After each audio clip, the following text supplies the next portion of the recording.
Hey, everybody, welcome to the new show, The Macro Dose. Today we have a very special episode for you.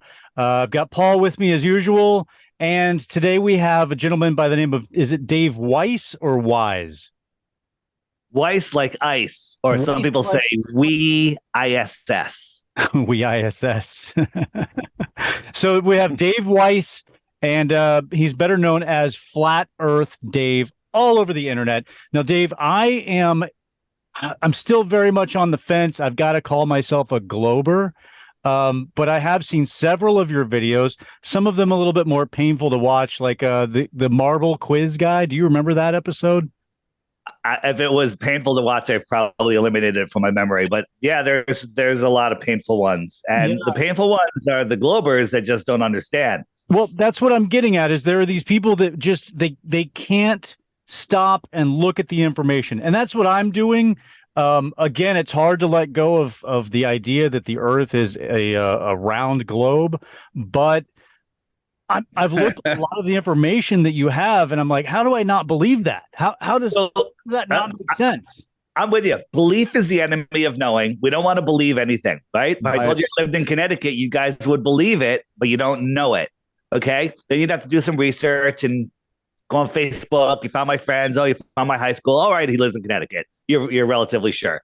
So that's belief versus knowing. Belief is easy. You believe it's a globe. At the end of this podcast, I'm going to say, give me one reason that you believe we live on a globe. At the end, save that for the end. All right. One more thing before we really get started here, because I know that this will pique Paul's ears. Yeah, I hear you have a sort of a challenge, Bitcoin challenge. You'll give 3 Bitcoin to anybody Stop it. who can come up with absolute proof that we live on a globe. Is that right? So on my app, the Flat Earth, Sun, Moon, and Zodiac Clock app, which bypasses the Google censorship, right? You should actually wonder what the heck's going on with Flat Earth just because Google's hiding it. They'll show you the Loch Ness Monster. They'll show you, Bigfoot. They'll show you aliens. They'll show you all this crazy, all this stuff. I'm not saying any of that's crazy. I'm just saying they'll show you all of this stuff that mainstream says isn't real, but they won't show you real Flat Earth stuff. If you Google flat Earth horizon proof, flat Earth distance shots, flat Earth ships over the horizon proof, just anything, or flat Earth David Weiss, you get the same list of videos every time. So they're not filling your search. They're giving you a set of videos that they want you to watch that'll make you laugh at flat Earth. What Right? about what about something like DuckDuckGo? Might that yield It's a little better, but DuckDuckGo, you search for my YouTube channel, it doesn't even come up. So I don't like goodbye. On my app, every day there's a featured video. So, and short ones during the week, a little longer on the weekends, right? I'm very, considerate of people's times. I say, here's the challenge. Watch the video every day for 2 weeks. At the end of that 2 weeks, if you think the Earth is a globe, send me one proof. One proof. But before you do, you have to hit the frequently asked questions button, the little question mark, and up will come a list of, if it loads, of course, I have there we go. Up will come a list of questions like, hey, what about ships over the horizon? What about, why would they lie? And watch those because your answer is probably given in those videos. And again, don't believe the videos. Don't believe anything I say. I'm showing you some doors. Go verify this stuff yourself. Don't just believe. You got to know. And at the end of that, honestly, you're not going to have a globe proof and you're going to be a flat earther and you're going to curse me out for ruining your life. But it didn't really ruin your life. It actually opened up your life to reality. So, do you know how to sort of take over? This is my first time using Zoom. Well, second time. Do you know how to take over the screen and make it big and you can just kind of run through your thing? And then I think the best thing is going to be Paul answering his sort of normal questions. Yeah, just to give you an idea where I'm coming from, I have never done any research. I mean, I've heard of the flat Earth conversation or debate. I'm aware of it, but I've never done any research into it. I just like the rest of the masses, I assume that we're living on a sphere, that we're living on a globe, and that's the reality that I was indoctrinated into, and I've never even given it much thought at all. Is this flat Earth? Is this what you think flat Earth is? Visually, yeah, I guess. I know. Sure. I know better.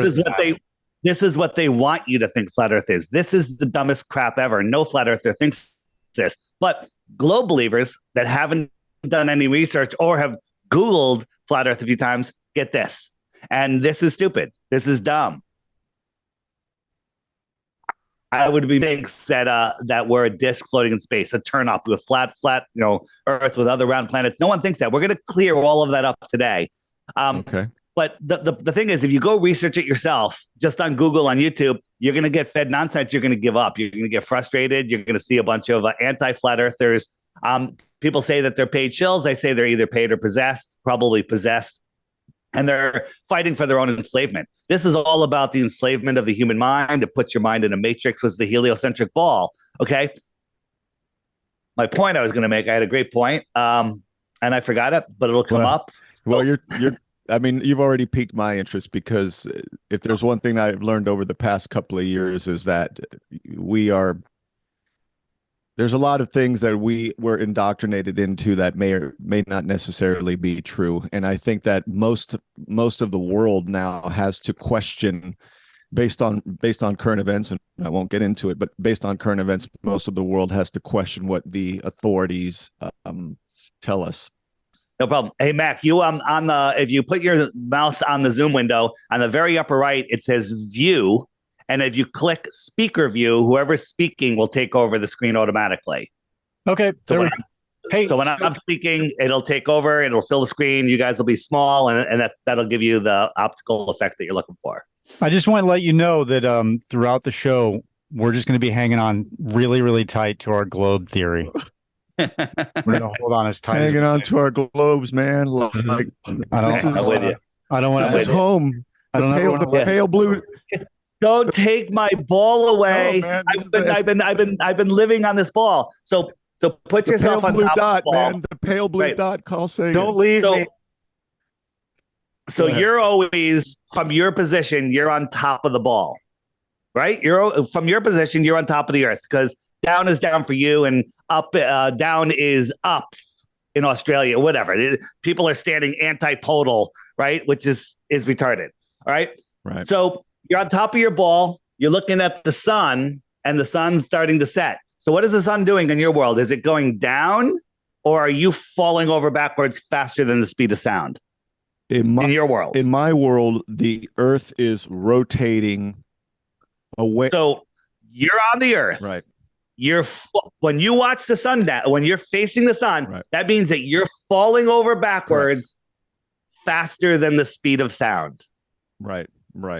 As in, right. The speed of the rotation of the earth is whatever, 1,000 miles an hour at the equator. Right. Okay. It's probably like 850 here in the United States or somewhere, depending on where you are. Right. It changes depending on where you are. Right. Okay. Don't you think that's a little weird? I mean, it doesn't feel like I'm moving at 1,000 miles an hour. You sure? Let me ask you, there's we got a group of guys that go up and down boardwalks and beaches, and they have $200 in their hand, and they go up to people and they say, do you think the earth is flat or round? And people say round, of course, it's a globe. And they say, I'm going to ask you 3 questions about your globe, and if you get it right, you get $300. They have $200. Ready? You want to play? All right, let's do it. All right. And by the way, no one's ever won, and it's the easiest questions ever. How many times on the heliocentric model does the earth spin in one day? Once. Bing. One right. How far away is the sun in miles from the earth? It's something like 7 light seconds. I believe it takes the sun the light of the sun 7 or 8 seconds to reach the earth. I believe there's 186. Okay, so I asked for it in miles, but I'll take it in light time, and you're wrong. It's 8 light minutes, 93 million miles. Okay, light minutes. So okay. You failed. Flat earthers know more about your model than and I'm not picking on you. I was you. Anything I say to you guys, I was you. I was worse than you. What's that? You guys have an open mind. Definitely pick on Paul. He can take it. Yeah, but you guys have an open mind. Yeah, I went in with a closed mind when I started investigating. What's the third question? Because I'm science minded, and I knew it was something 7 or 8. But what's the third question? Is what speed is the Earth orbiting the sun? The average speed. Oh man, 66,600 miles an hour. That's a speed you can't even fathom. Let me show you what I mean. This is the hypersonic sled track. It's a rocket sled. I think NASA runs it actually, or some scientists. And watch it go by again. It's going by at Mach 8.6. Watch it again, okay? And if you Google this and you can hear the sound, it's shocking. The shock wave is shocking, right? That's Mach 8.6. Now you believe, ready? You believe that your globe is orbiting the sun 10 times faster than this, right? You can't even conceive of this speed, let alone twice the speed, 10 times faster than that. And it's chasing the sun, ready? You know, because the sun's traveling through the universe. We're corkscrewing around 10 times faster. And we're also chasing the sun 100 times faster than this. A ball, a lumpy rock, surrounded by curved water, surrounded by air, adjacent to a vacuum of no pressure, which is scientifically impossible, moving 10 times in one direction, a curved, not a straight line like an airplane, curved, and corkscrewing through space 100 times faster. But when we go out into nature, do we sense that? We go out into nature, what do we see? We see stuff like this. Mm-hmm. Okay? What does this water tell your common sense, not your nonsense? That we're still. Is this land moving? If you were a giant and you could pick up the edge of the land on this lake and shake it the tiniest bit, what would happen to the water? Ripples and waves. Right. Be all over the place. Neil deGrasse Tyson and science, mainstream science, say because of the spin of the Earth, the centrifugal force sends a lot of water to the equator and it bulges 14 miles high. But the Earth is so big, that's why you don't notice it. Okay? 14 miles high. Think about that. An airplane travels about 5 miles high. So if I'm flying from North America and I want to go to Ecuador, you would hit a wall of water. I would have to triple my height. Yeah. Triple just to skim over, right. And make not crash into it. Have you ever experienced that? No, but I've never made that trip either. So hey, you know what? Yeah. Neither have I. Okay. Hey, we're gonna get those. We're gonna get those 3 Bitcoin, and we'll go. Yes. Yeah. Well, it works the other way around. You got to prove it first, and then you get the 3 Bitcoin. Okay. All right. And so the other problem is, if you're on a runway, think about this. The Earth spins once a day. You got that right. And so we have our pole up here, and if you're on the equator, the Earth is about 24,000 miles around, rounding down. Mm-hmm. So it spins once a day. You're moving 1,000 miles an hour, 24 hours, 1,000 miles an hour. One rotation per day, one big 24,000 mile circle. But if you're up here in Alaska, that's always. So think about this. You go around once a day, but your speed, your linear speed is more like 300 miles an hour. Okay. So you're sitting on a runway in Alaska. Plane takes off, flies to Ecuador. You want to land on a runway that's oriented north and south. That runway is moving sideways at 1,000 miles an hour. Where do you get that tangential speed to land on that runway?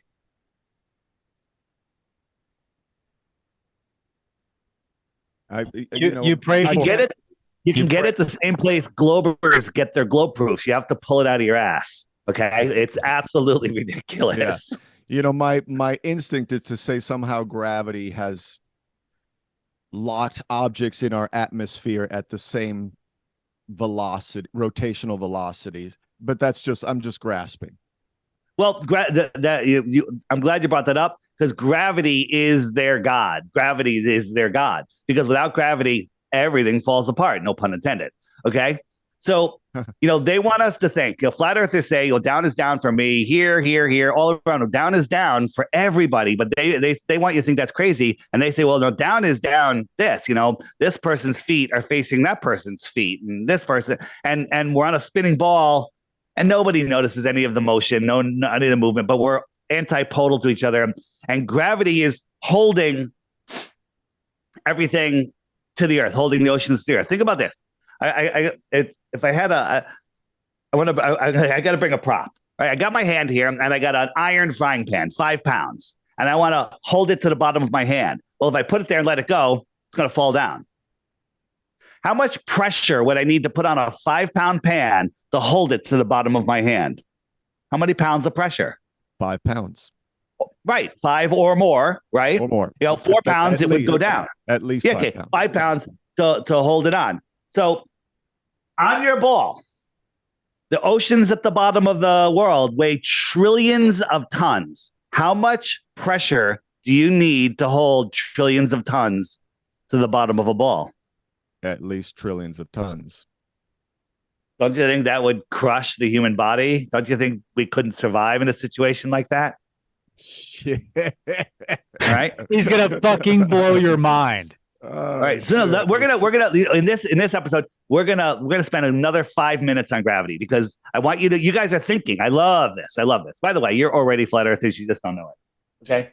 So why is this balloon, it's not blown up, it's got a little bit of air in there, but it's not blown up. Why is it sagging down? Gravity. Right. Okay. If gravity was stronger, do you think it would stretch the balloon down? Maybe. I mean, theoretically, you got the balloon, and if gravity was stronger, like if I hung a 5-pound weight on this, it would stretch it. Mm-hmm. So 5-pound weight is stronger than gravity because gravity is not stretching this balloon down. Right. Okay.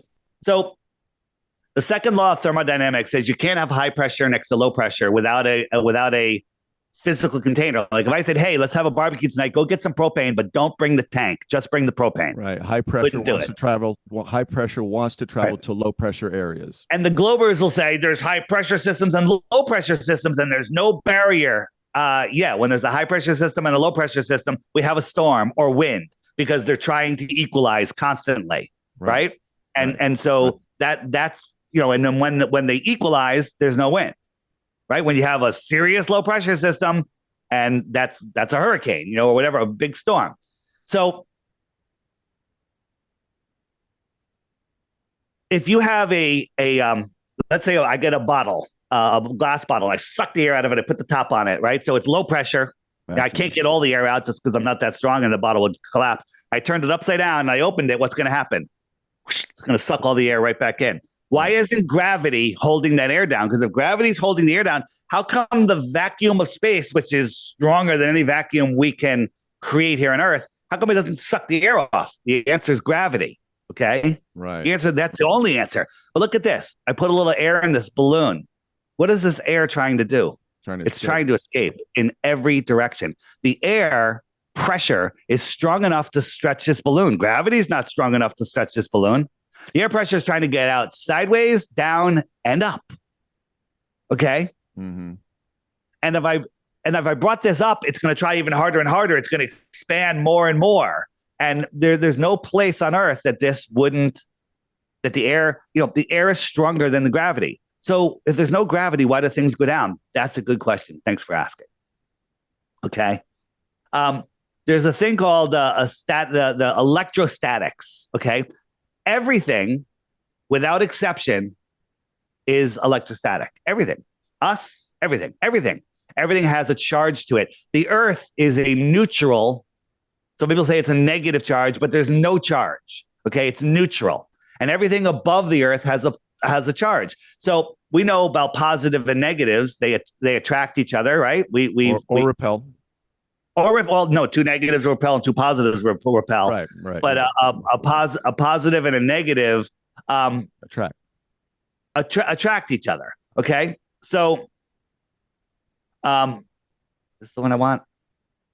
Yeah. All right. So here we got some party balloons. All right, and I'm going to tell you what we're doing here in a second. So positive and negatives attract. So how can we test this?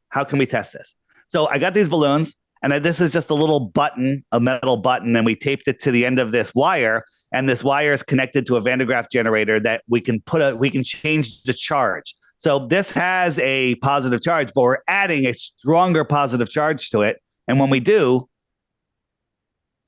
it went down. So if the Earth is neutral, we make a stronger positive charge. It's being attracted more. This is our theory, which suggests that the Earth would have a negative charge. The Earth has a negative or neutral charge. Same thing. Okay. There's no such thing as a negative. It's just neutral. Right. All right. Okay? I think one thing that's important to point out here is you're saying this is a theory. This is something that's being tested as, like, you're not claiming it to be absolute evidence. I am actually claiming this to be Science. Science. This is something that we can test. Now, I'm not saying, hey, maybe gravity is also involved, but we're going to talk about that in a second. So when we discharge it, it goes back up. When we charge it, it goes down. We know if we look at the periodic table, every element that has a stronger positive charge is heavier than the one before it. So the more positive charge, the heavier it is. Iron has a stronger positive charge than feathers or whatever. Okay. Yeah. So what's the opposite of this? Well, we can add a negative charge to this little tinfoil. When we do, it goes up. As long as we keep that negative charge in it, it goes up and it stays up. And now, are we defying gravity or are we defying the electrostatic charge? Well, gravity is a theory. They got to make up 96% of it with dark matter and dark energy because the theory doesn't work unless they have dark matter and dark energy. And in science, they go, well, dark matter and dark energy have to exist. Otherwise, our theory doesn't work. Well, maybe your theory just doesn't work, right? But instead, they made up dark matter and dark energy because if they said the theory doesn't work, then the entire solar system falls apart. Solar system. Okay. So are we defying gravity or are we defying electrostatics? Well, evidence is leaning towards we're defying electrostatics. Now, science says, you ready for this? Wait, let me show you one more. And then science says this is made at MIT. This is the silent drone. It just has a little electrical hum to it, no moving parts. And they're just changing the electrostatic charge of it. And now it's flying. Mm-hmm. So that no has moving parts. No propellers or anything like that. No propellers, no moving parts. They're just changing the electrostatic field and it's floating. Now, is it defying gravity or is it defying electrostatics? I think you guys are leaning towards electrostatics, but here's where it's going to push you over the edge. I don't mean the edge of the earth because there is no edge. And just to be clear, it is a well-established fact. And again, this is that the earth has zero it's not positive or negative, it's neutral. That is a well-established fact. Yes. That's why everything's grounded. When all electrical systems are grounded into the neutral, into the earth. And it's also a well-established fact that there is a flow of electricity from up high down into the earth. Lightning. Okay. There's a flow. Lightning. And during lightning storms, things fall at different speeds than they normally do. Really? Like what? Yeah, yes. It has been measured during lightning storms because the electrostatics of everything is being changed. Okay. Right. And what you ever see lightning strike? Someone gets hit with lightning. What happens? They go flying in the air. Why do they go flying in the air?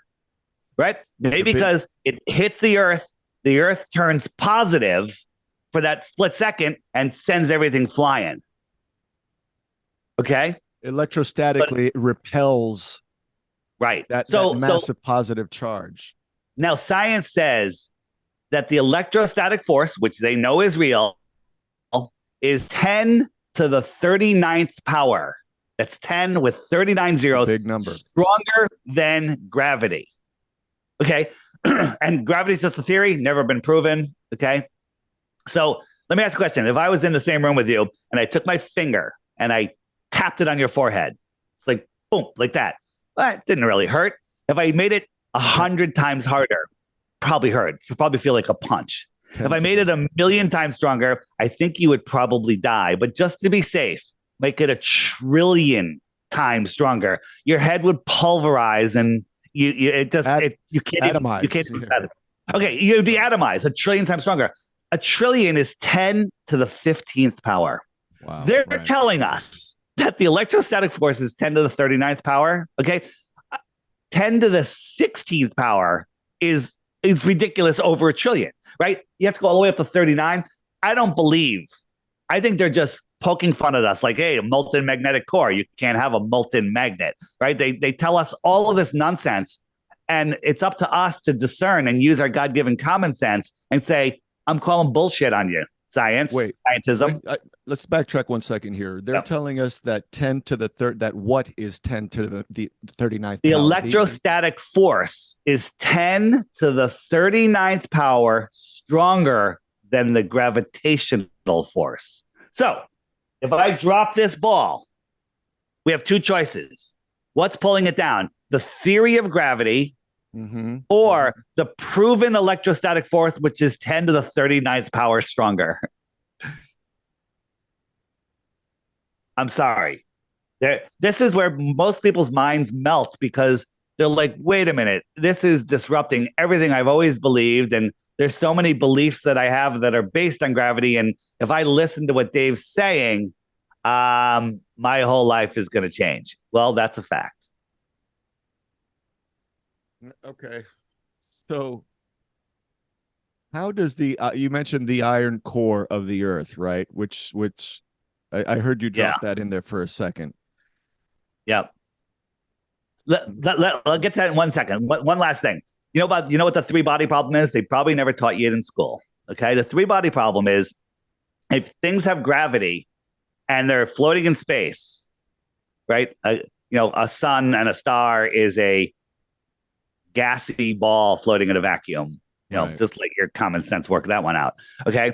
And they can take in supercomputer models, they can take, all right, I got a sun, it's this much gravity, and I got a planet, it's got this much gravity. I'm going to put it into orbit, and the computer can figure out what it's going to do for 1,000,000 years. Right. They know where it is exactly. Then you add a third body, either a moon orbiting that or another piece. And when you add a third body, the entire system goes haywire. Right. So you got three bodies, and you try to model them, and no supercomputer can figure out what it's going to do next. That's three bodies. Our solar system, now they're telling us there's hundreds of moons and all the planets. How come when all of the planets line up, doesn't that gravity affect each other? Don't they tug each other out of right? But we can predict where they're all going to be, right? This is chaos, right? This is just three bodies modeling that are actually the same size. We got all different sizes and stuff. Think about this. Helium and hydrogen defy gravity, right? If it's gravity, they go up, they don't go down. Right. They tell us that Jupiter, ready for this? Jupiter has more gravity than the rest of the planets in our solar system combined. And they also tell us that Jupiter is like 98% helium and hydrogen. Right. How much helium and hydrogen do you need to create gravity, since it defies gravity? Mm-hmm. They're just telling you insane stuff. And they're like, look at these stupid, useless eaters. They believe anything. It needs all that gravity to hold down the extra helium and nitrogen. At what point? That's a joke. No, I get you. I understand. I do understand. Matt, doesn't that have something to do with mass, though? Because according to the laws of gravity, the more mass, the theory. There's no law of gravity. There's a theory of gravity. The more mass an object has, the more gravity it exerts. So if you've got this large mass of helium and hydrogen, which is presumably what Jupiter is comprised of, how does helium and hydrogen collapse upon itself? Well, I mean, where do you get the gravity? You need something obviously bigger than the Earth to pull in that helium and hydrogen, because helium and hydrogen on Earth go up.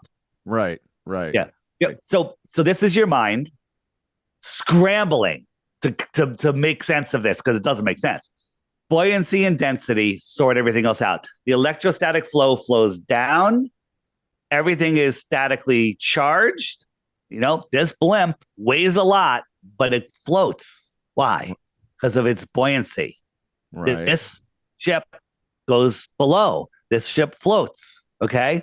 It's all buoyancy and density. Down is down because of the electrostatic flow. If you want to learn more about this, more technical, I'm selling you a car. I show you it has doors, it has wheels, it has an engine. I'm not sure how the engine works. Witsit gets it. WITSIT gets it. One word. On YouTube, he's the man that can explain all of this technical stuff. So there you go. All right, back to where do you want to go? The molten magnetic core. Yeah, I mean, you dropped that in, which again. So I mean, and again, like I'm a guy that reads a lot of stuff. I know that the magnetic core is what creates our magnetic field surrounding Earth. The magnetic field. We can say that the you believe. I've been taught. Okay. I've been taught. Told that the iron core of the Earth exerts its effects on Earth in the form of gravity. All right, and that it radiates magnetic fields, and we can see that in the aurora borealis. The aurora borealis captures photons as they're streaming from the sun to our planet, and we can look up in the sky and actually see the iron core doing its thing in the form of our magnetic field. I can attest to the aurora borealis. I have seen it. So, Oh, no doubt. I believe it do too. I get my 100%. Bitcoin now? No, that doesn't prove there's a globe. Mac is campaigning for that Bitcoin. You guys know what concerning magnets, you know what the Curie point is? They didn't teach you that in school either. Damn it. The Curie point is when you heat any magnet of any kind, before it melts, it hits the Curie point where it loses all its magnetism. So a molten magnetic core is like saying military intelligence. Okay, right. It's a misnomer that doesn't go together. Right. So you're saying that as if it's molten and heated, it loses its gravitational before it melts. You're right. Okay. It's magnetic, not gravity. Magnetic. Magnetic. Yeah. Do you know how magnets work? Science doesn't. I don't. They don't even know how a magnet works. They know how to make a magnet. They know how to manipulate magnets. They can't explain it. Right. Okay. Because if they did, the whole gravitational model would fall apart. The other thing is the deepest hole ever dug is 7.8 miles. They couldn't get any deeper. Flat or globe, right? So that's like drilling a fraction of the way through the skin of an apple. Right. And why they were drilling, they were wrong every step of the way. Hey, there's no more rocks. Hey, there's no more water, right? They were wrong every step of the way because they were using ground penetrating radar. And then they hit an impenetrable barrier. Yeah. Couldn't get through it for years. And then they're like, okay, we now know what the next 4,000 miles is, right? And they made up this meme that you grew up on. It's a pseudoscience meme with zero proof and a discrepancy of what actual science tells us, a molten magnetic core. Okay, so the North Pole. So do you know how, let me just find a quick little map here. So the North Pole is the center of our world, okay? What do I mean by that? The North Pole is at the center. It's the axis, not a spinning ball in space. Let's get back to that because I think you guys want to talk about the North Star also. So we have our North Pole here, right? Well, I believe that we live on a dielectric plane inside a toroidal field. Okay, you know what a toroid is, and we're on the plane in between that. Okay, and so you have energy coming out of the center and going up, and that's what you're seeing interacting with photons, all the interaction. That's where you're seeing it, and it wraps up and around, and it goes down, and you might even see some aurora stuff out here in the south. I haven't seen it, but that's just the magnetic fields, right? There's magnetic fields all over the earth, and if you look at tides, it's crazy how they match up with magnetic fields and not the motion of the moon. Okay, so on a ball with with the magnetic core, we have our North Pole and we have our South Pole. Okay. Mm-hmm. There should be some symmetry. Like when you're, X distance, when you're in the north, your compass, which compass has to lay flat, but somehow works on a ball, points to the north. And when you cross the equator, your compass should point to the South Pole, the magnetic South Pole, because, that's how magnets work. But no compass points to the South Pole. No matter where you are, they always point to the North Pole, right? Mm-hmm. And when you get all the way out to Antarctica, which we claim is out here, you're so far from the North Pole, compasses don't even work. That's weird, right? If the Earth is a ball, there should be some symmetry. The other thing is, in Antarctica, let me find it for a second. Paul, are you seeing this? Are you understanding the flat Earth map here? That yeah. Okay, it's like a container where our world is like this big lake with all the continents spread. Yeah. It's just it took me a minute to be able to kind of see that. So Yeah. a lake, a pond needs a container, and that container is the land that's higher than the water. Because if the land was lower, the water would flow away, right? So every lake, every pond has land all the way around that's higher.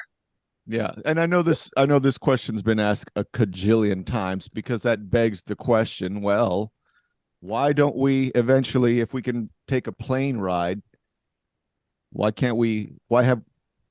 isn't the edge clear to all of us? This edge that contains this pond. Why? What are you saying? Why don't we see the edge? Exactly. You said that there is, so that, let's call that white area on the outer edge. Isn't that the wall that contains the pond?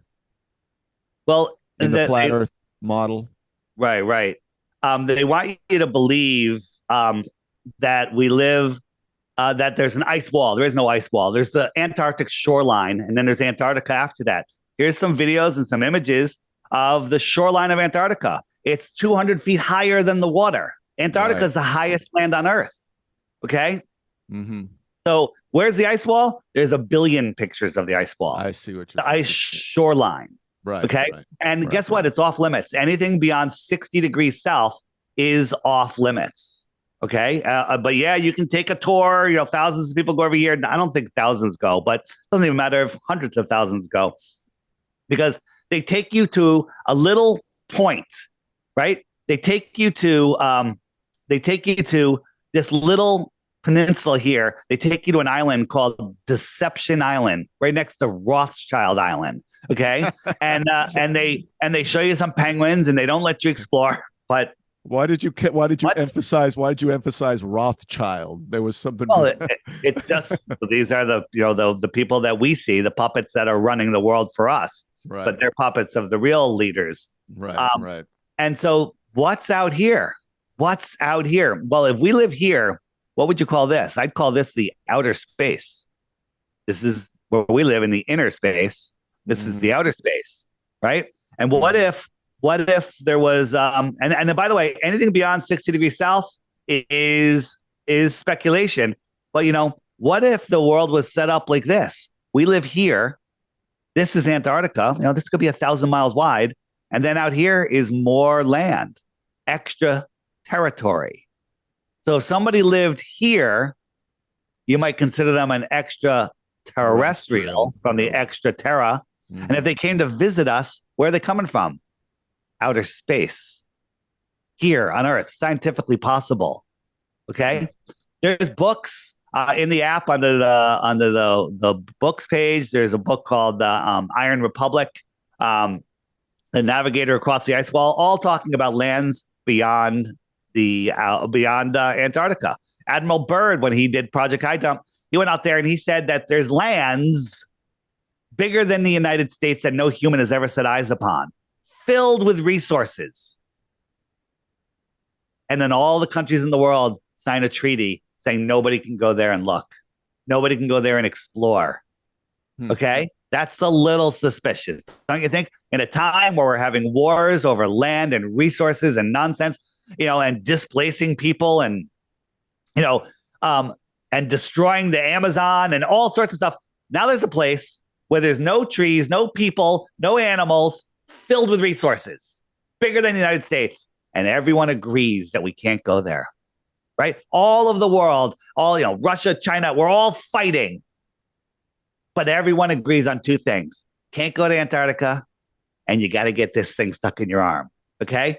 Something's going on here, right? Something's going on here, right? But getting back to the symmetry, okay? Getting back to the symmetry. What? Good. What is your theory as to what's going on? And maybe this isn't maybe this isn't a show about that, but I mean, I'm sure you have your beliefs or your ideas. What would be the end game of such a plan? There's this territory. It's all about control of the people. It's all about control of the people. And I'm going to show you guys where to get more information on that. And don't listen. I speculate on a lot of things. I base a lot of it on evidence. I base a lot of it on history. And I want you to don't believe. Nobody should believe anything I say, go out and verify this stuff yourself. I'm going to show you where you can find all this information. Look, I mean, I'm going to. You know, we're covering a lot of stuff fast, and some of it is registering, and some of it I'll have to revisit it. But you know, like I'm open. I like exploring alternative ideas, or what some might call alternative ideas. I got you. I'm skeptical in nature, so you know. Yeah, follow me here. So we have our distant sun, and we have our Earth, and here's the equator right here. And so on the equinox, March, right now, we're right on the equinox.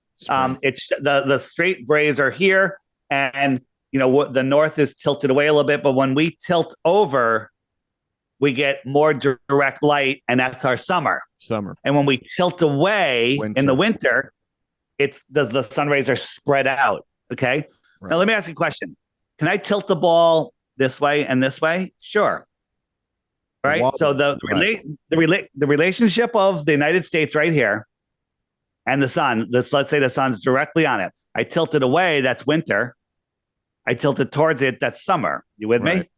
That's the wobble of, according to the rounder, the wobble of the axis of the Earth causes. It's not the wobble, it's just the tilt. So when we come around the sun, you're tilted away, and when you're on this side, you're tilted towards it. Okay. So we're spinning and spinning and spinning, and that's what they claim to see. But let me ask you a question. The angle of the sun is what causes it. So let me ask a question. I tilt it away, that's our winter.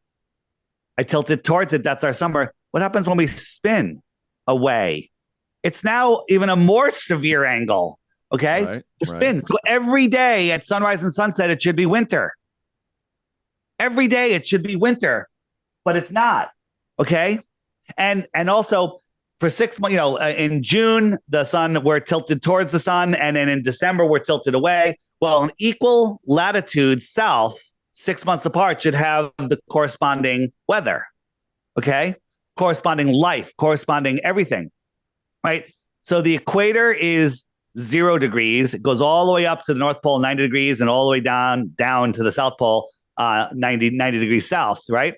But there should be, at equal latitudes, equal life, equal weather, equal everything 6 months apart. But if we look, let me read this.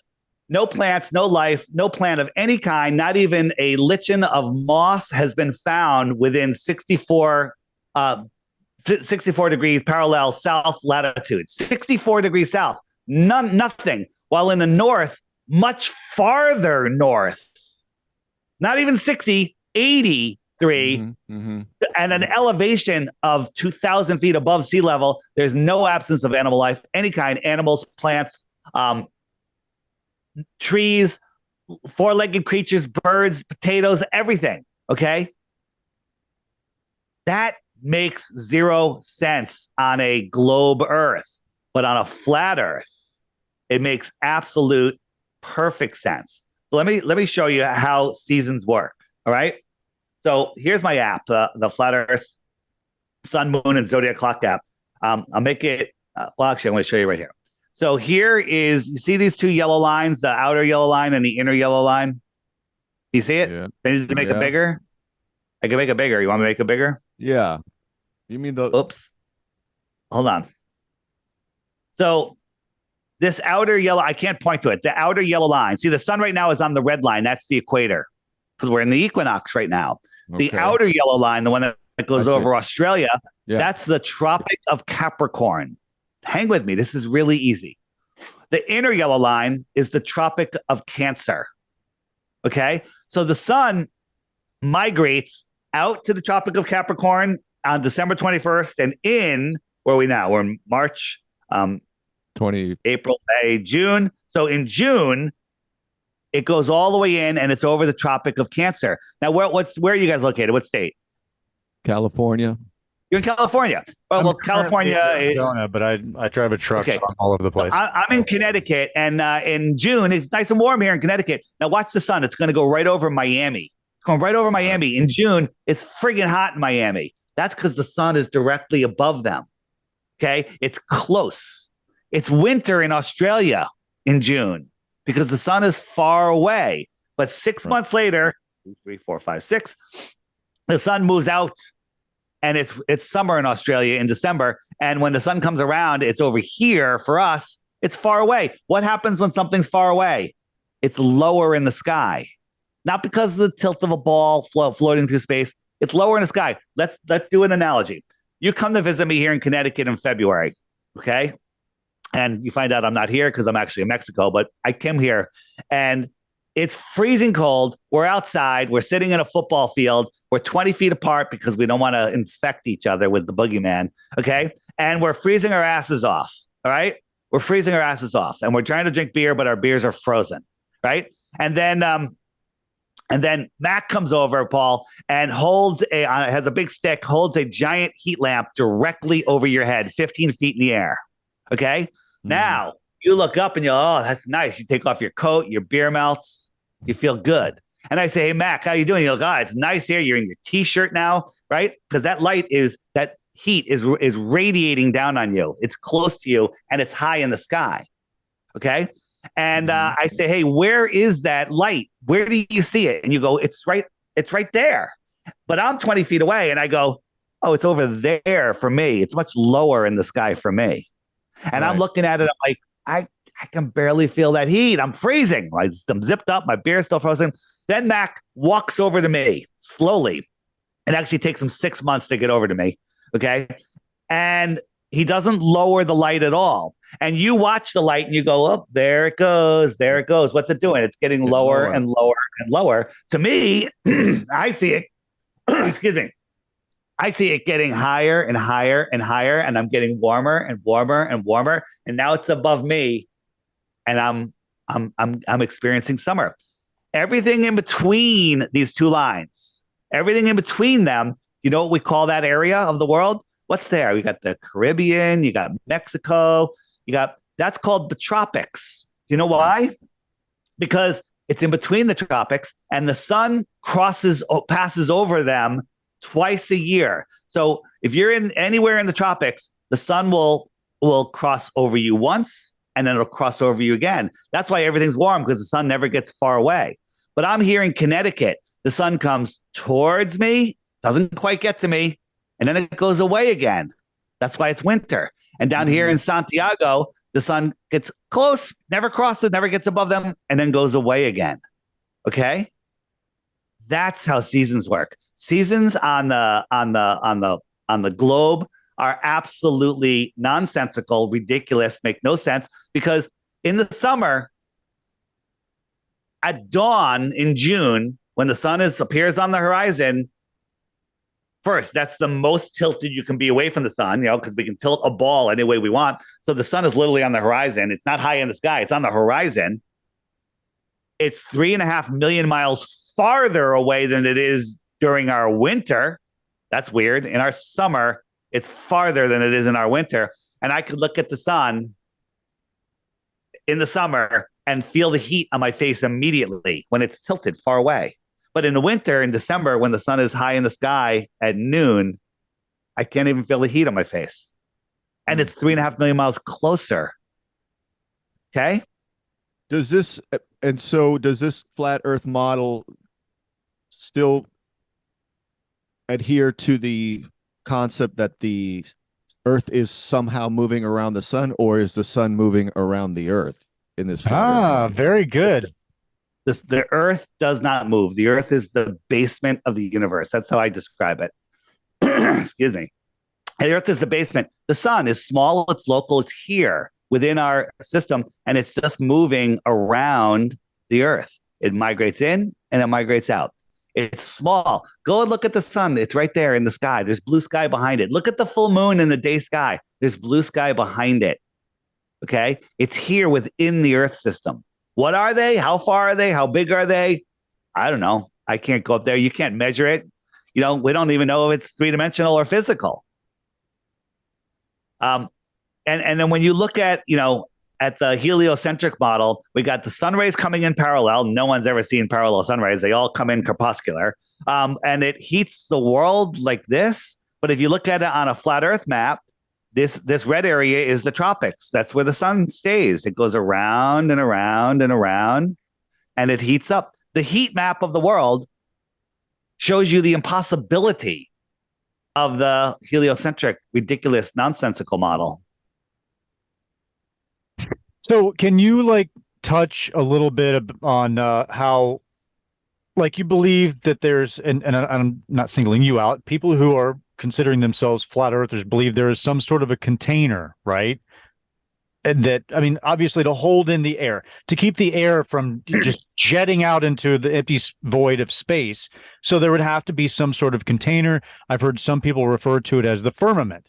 And then, so you're saying the sun is local. That means it's going around this circle of the flat earth uh, inside that container, the sun and the moon. So first off, you're making an assumption that space, that the air would fly off into space. We don't believe in a space. It's scientifically impossible. And there's a lot of Christian flat earthers, but that has nothing to do with flat earth. Although the Bible has over 200 verses that talk about a flat, non-rotating, non-moving, fixed in its position, never to move earth. And the Bible actually makes a lot more sense with stars falling to earth. I'm like, when I heard that, I'm like, I discounted the Bible years ago. Like, how could a star fall to earth? Stars are gigantic, would eat the earth. But when you understand that all of the stuff is here within the earth system, then who knows what stars are? Maybe they're angels. Who knows? Maybe they're souls. Okay.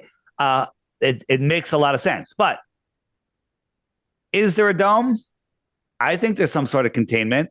There's evidence of that.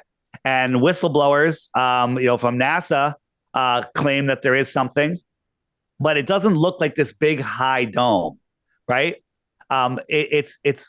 I think it's much lower. I would almost describe the sky as flat, but we see the world through what we call our azimuthal grid of vision, or our personal atmospheric dome. We can only see so far in all directions, right? So there is some sort of dome. The first page of the Bible says God separated the waters from the waters and created the firmament. Okay. Werner von Braun, the Nazi scientist that ran NASA, on his gravestone, all it says is Psalms 19:1. He looked that up. It says it's about the, God separating the waters from the waters and creating the firmament. Why is a Nazi rocket scientist that ran NASA have Psalms 19:1 on his gravestone? Is that a revelation of the method? Is that a deathbed confession? Right? Here's his gravestone. The heavens declare the glory of God, and the firmament showeth his handiwork. Here's the thing. We don't have a rock solid model because we've just been trying to figure this out with all the censorship and restrictions on where we can go. Some flat earthers think there is no dome. I think that's ridiculous, but that's okay. We all know the same thing. We're on a level horizontal plane.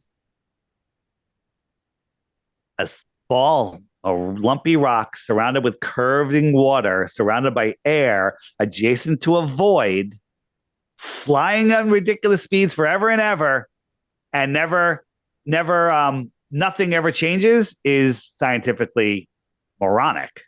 Okay? You guys know about the Georgia Guidestones? Yeah, we did an episode about them getting blown up about a week after. Let me just backtrack for 1 second, if I may. Yeah. Because you mentioned it and it stayed with me. So the flat earthers believe there is no vacuum of space. There's no space. Is that correct? Did I hear that correctly? I'm not speaking for everybody, but sure.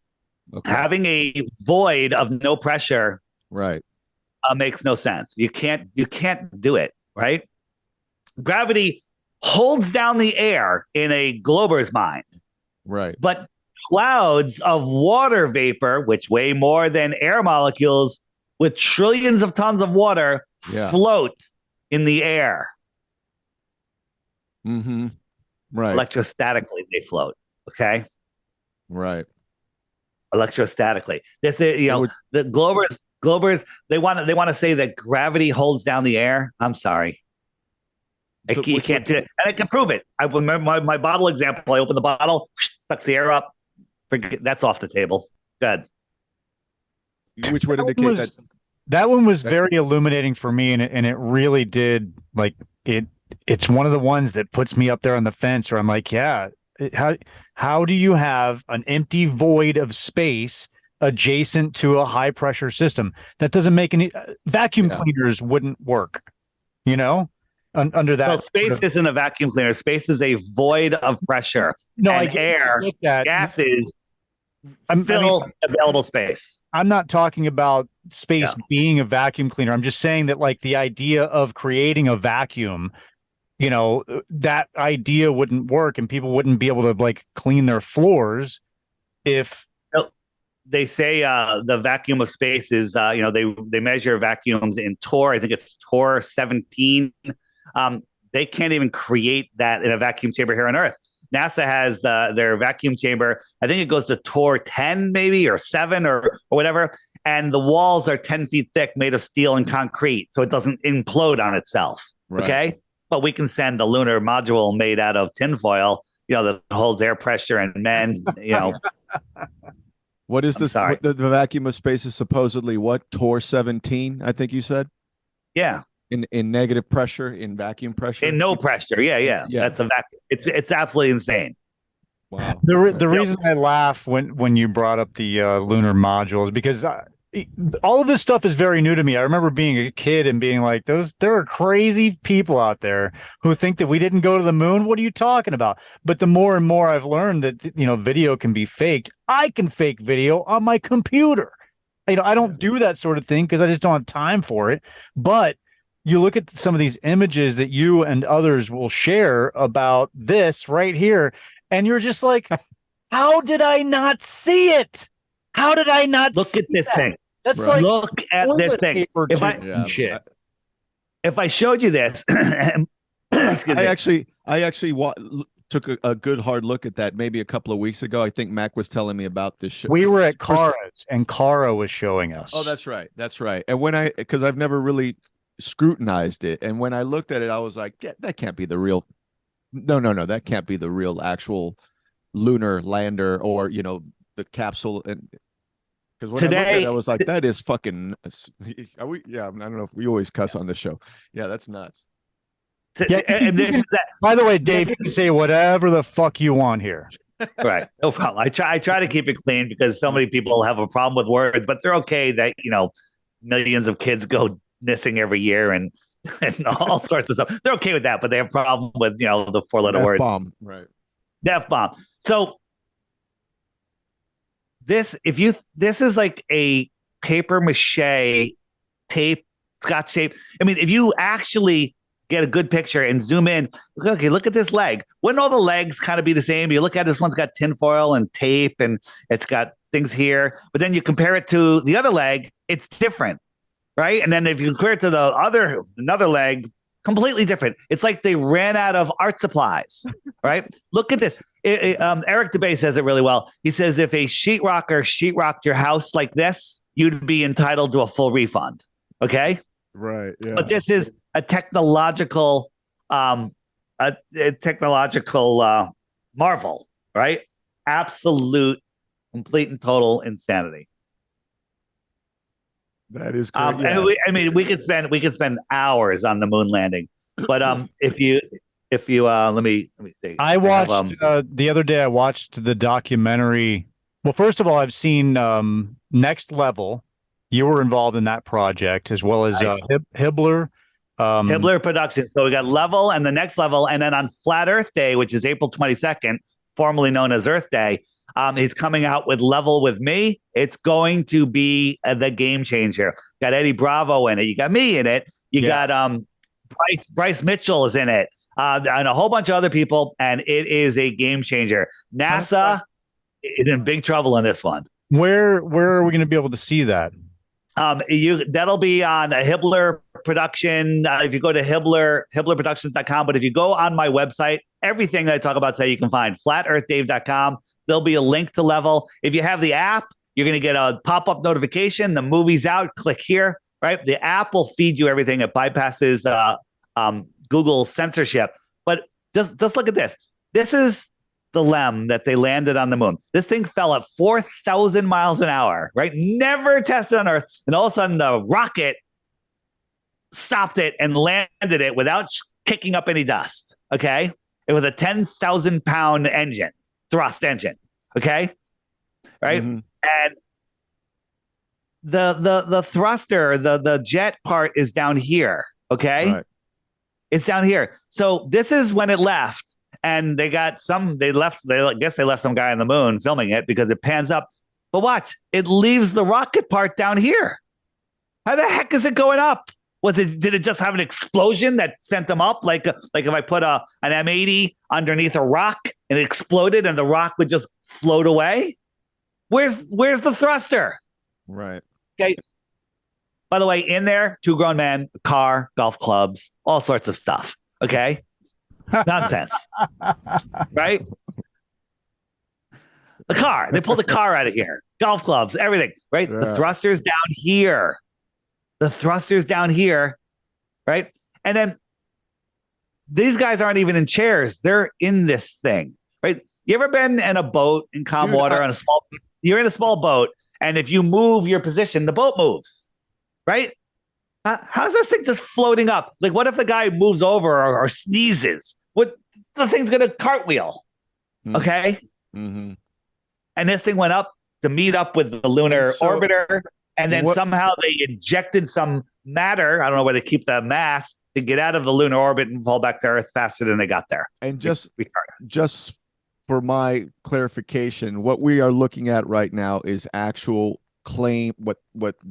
actual footage of the lunar module, NASA's footage of the lunar module. This is NASA's module. So let me ask a question. They got a camera that pans up, and zooms back. Okay, they got the 1960s auto zooming technology. How did they get the film back to Earth? They Wi-Fi it? We can't even. When Felix Baumgartner did the Red Bull jump, it went to 127,000 feet. Yeah. They lost communications with him at 127,000 feet. Okay, how the heck did they talk to the moon? How the heck did the camera pan? Okay, absolute insanity, right? And check this out. Watch this, guy. Wait, hold on. Let me just go back. If you're on the moon, the only source of light is the sun. So here's this guy's shadow. It's going over here. Where's the sun? It's over here because you can see he's lit up from this side. Now watch carefully. The sun's behind him. Right? And we're just panning to the right. Wait, where is he? Oh, there he is. And look, so there's the shadow. It's over there. Right? It seems like the sun came around a little bit. But let's go. He goes farther, panning to the right. Whoa. Whoa. How did the sun get over there? What? Thank you. We didn't go to the moon. Nonsense. There are 100 more things that are just they're very simple. But they tell you without a doubt there's no way we went to the moon. They're very simple little things like that's a simple thing. The shadow is in the words of Joe Rogan, there's no way we went to the moon until he got $100 million contract. Then he's like, of course we went to the moon.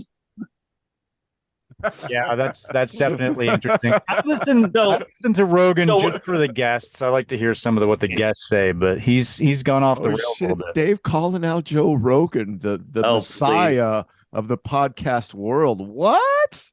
Yeah, he's sold out. I got some videos on my channel, DITRH. Search my channel for Joe Rogan. He'd lie to his mother. That's what he said. He'll lie to his mother. Show me the money. Okay. Yeah, so next time you get on an airplane, and let me tell you something, when you're at altitude on an airplane, you're not in a vacuum of space, but the air pressure is slightly lower, literally slightly lower. Right. So I want you to get a water bottle, half full or whatever, and seal it up while you're on the ground. And when you get to altitude, open it. What's going to happen? Right. It's going to expand. Right.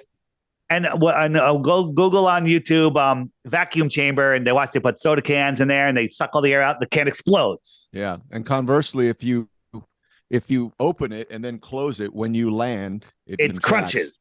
Right. How come when these guys go into space, they don't explode like the Michelin State Puff Marshmallow Man?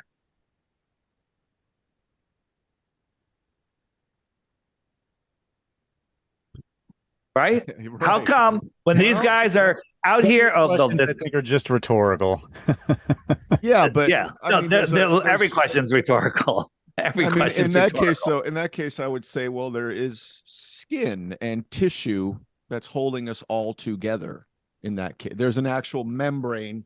Call our skin and bodies membranes. That it's, you know. Do you know NASA put a astronaut in a suit in a vacuum chamber once, and before they got all the air out of it, the liquid in his mouth started boiling, and he passed out, and they almost lost him. They had to depressurize it so fast to go in there and get him. Right? How come they don't have guys running around in vacuum chambers? Right? This in the 1960s, these batteries and all this stuff. This can handle 250 degrees Fahrenheit and negative 250 degrees. Okay, all within minutes or an hour of each other. And I say, put an astronaut in here in the middle of summer. Put him out in the desert in Death Valley, okay, for an hour and see if he's still alive. Okay, there's no way. There's no way, right? And also, look at this thing. Look at it's a snowboarding suit, for Christ's sake. Okay, it would explode. You say membranes? That's just a word. Oh, right? You've changed your image to the moon and Hawaii. Sorry. This is what I'm showing you. This is what I'm showing you. Sorry about that. There's this would explode. Look at this. This is like a snowboarding suit. Okay. I actually can't see. Can you? Because never mind. Not a big deal. If you go on yours and click in the upper right hand corner, click speaker view, or just click on mine and just pin me. If you click on my window on the three dots and say pin, you're pinned. You can pin it, and then I'll just stay up the whole time. Okay. All right. And then they give us images like this. Absolute nonsense. Right? You would explode. Just show me a vacuum chamber. Put something in there that has air in it that's soft, like one of their suits. And again. This is the Artemis guys. Look at their boots. These are. I have these same boots. Okay, these are space boots. Right. That's actually the first thing that brought into question the whole space thing for me was, or the idea that we haven't been to space or walked on the moon was the mistake that they made by showing the footprints on the moon.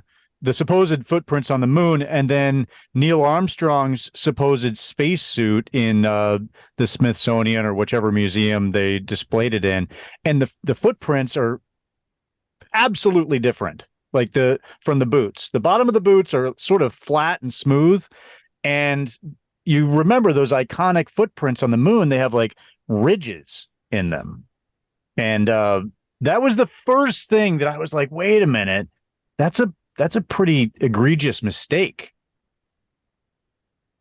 Absolutely. And the NASA apologists will say, oh, they had over booties that they put on them. They had like, snow boots that they put over them. I even heard that like they were like, oh, well, that's not they altered the spacesuit or something like that. I'm like, well, what's the point of putting a spacesuit in a museum for people to see if you're not going to put the real thing in there?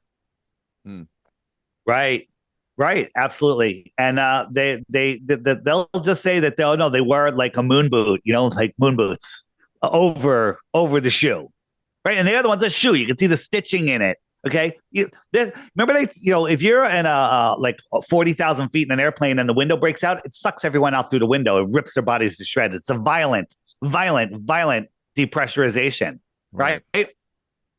No problem here on the moon. They're driving around. They're dune buggy. They're playing golf. They're hitting rocks.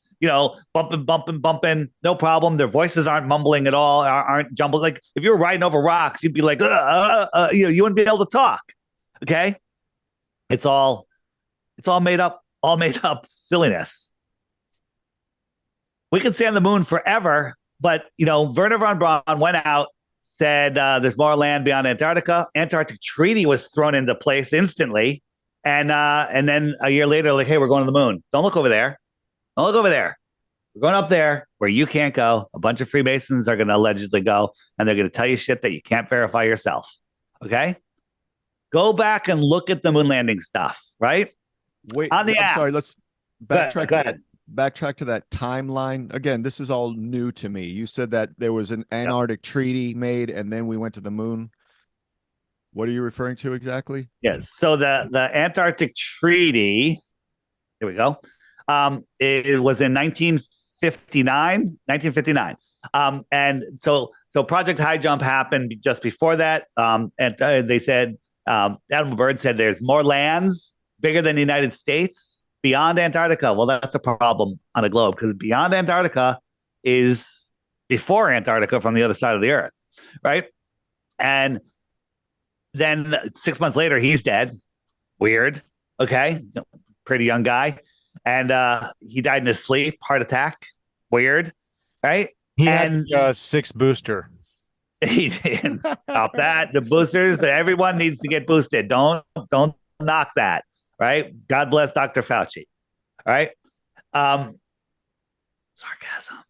Yeah, so then NASA was formed, and they said we're going to the moon. Right?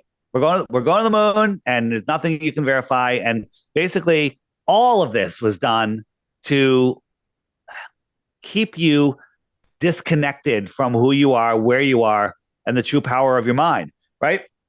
And people think, flat Earth is not real. There's nobody believes in flat Earth. Like if you listen to what's his name, Brian Cox, the guy, he's like, no one ever believed that the Earth is flat. Well, these are just the people that have my app. Okay, this isn't even all of them. This is only the people that are on the Friend Finder on my app. These are people that know we're being lied to, and this is growing rapidly. Okay, wow. Right? They're everywhere. Right? Go over to the UK. Look at this. Bam. They're everywhere, and people are waking up. This is the biggest awakening ever. But why would all of the countries, all of the space programs, all of them, why would they cooperate in this lie? What's the purpose of the lie? And the purpose of the lie is to hide the fact that you are at the center of creation, to hide the fact that you are truly your own master, that nobody has power over you, to hide the fact that there's more land, that there's more resources, that we're not overpopulated. Okay, to hide the fact that there's technology, free energy technology, right? There was free energy technology. Have you guys looked into the lost history of our world much? Tartaria, that some people call it. I've heard Tartaria quite a bit on Sam Tripoli's show, and the guy who books him has a show that I think you might have been on called My Family Thinks I'm Crazy.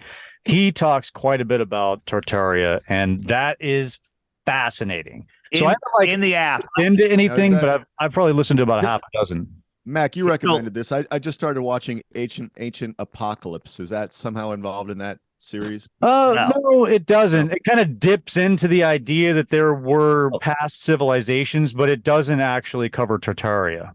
Okay. So if you hit the web button on the app, right here is the Lost History Tartaria button. And Tartaria is like Band-Aid. It doesn't mean everything's Tartaria. It just means that it's talking about our lost world. In 150 years ago, we were far more advanced than we are now. The world was a completely different place. And they want you to think that we're at the height of civilization when the truth is we're in the middle of the movie Idiocracy. This button here, if you click it, okay, you're going to be you're going to be deep inside the rabbit hole. And you'll find videos from different creators there. Hey, I like that one. Subscribe to him. Subscribe.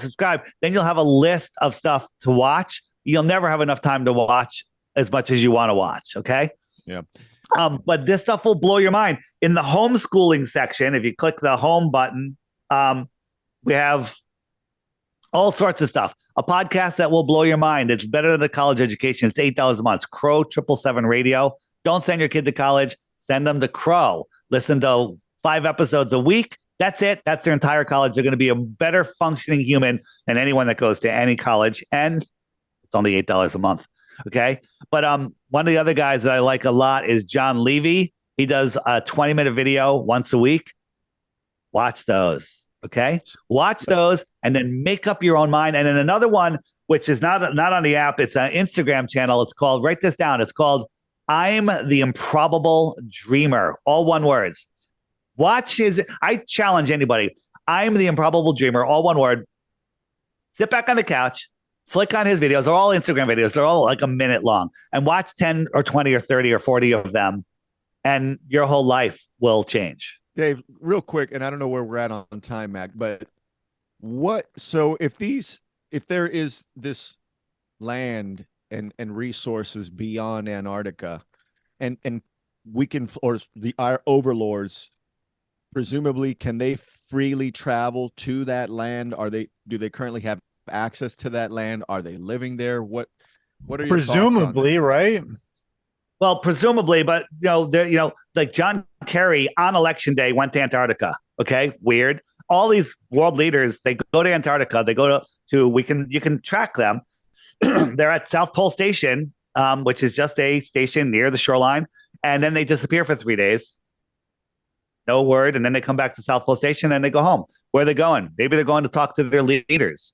Okay, let me show you one thing. I've been showing on every podcast, so but this is important. This is a map that was found in a Buddhist temple, and if you Google it, Google will tell you, oh no, it's just a made-up map by an artist. Okay, it was published in 1910 in the Hawaiian Gazette, I believe, and it shows all of these other continents out here.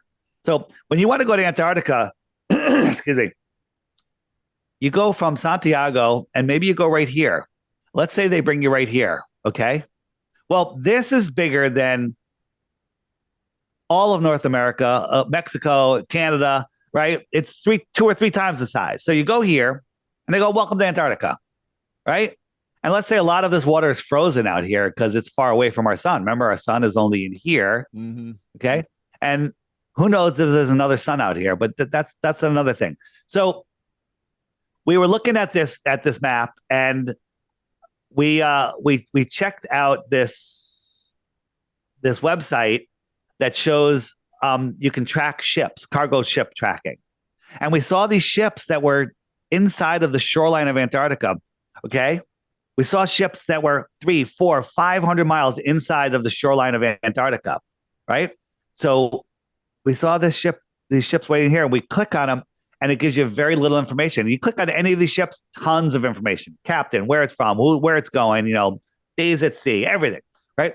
This one just said it's 580 meters long, which is a gigantic ship, and it's registered in the island of Kiribati. You guys ever been to Kiribati? No, but I've seen you talk about it. Yeah. So where is Kiribati? It's in the middle of nowhere. It's a sandbar, right? I put a pin on it so I could find it.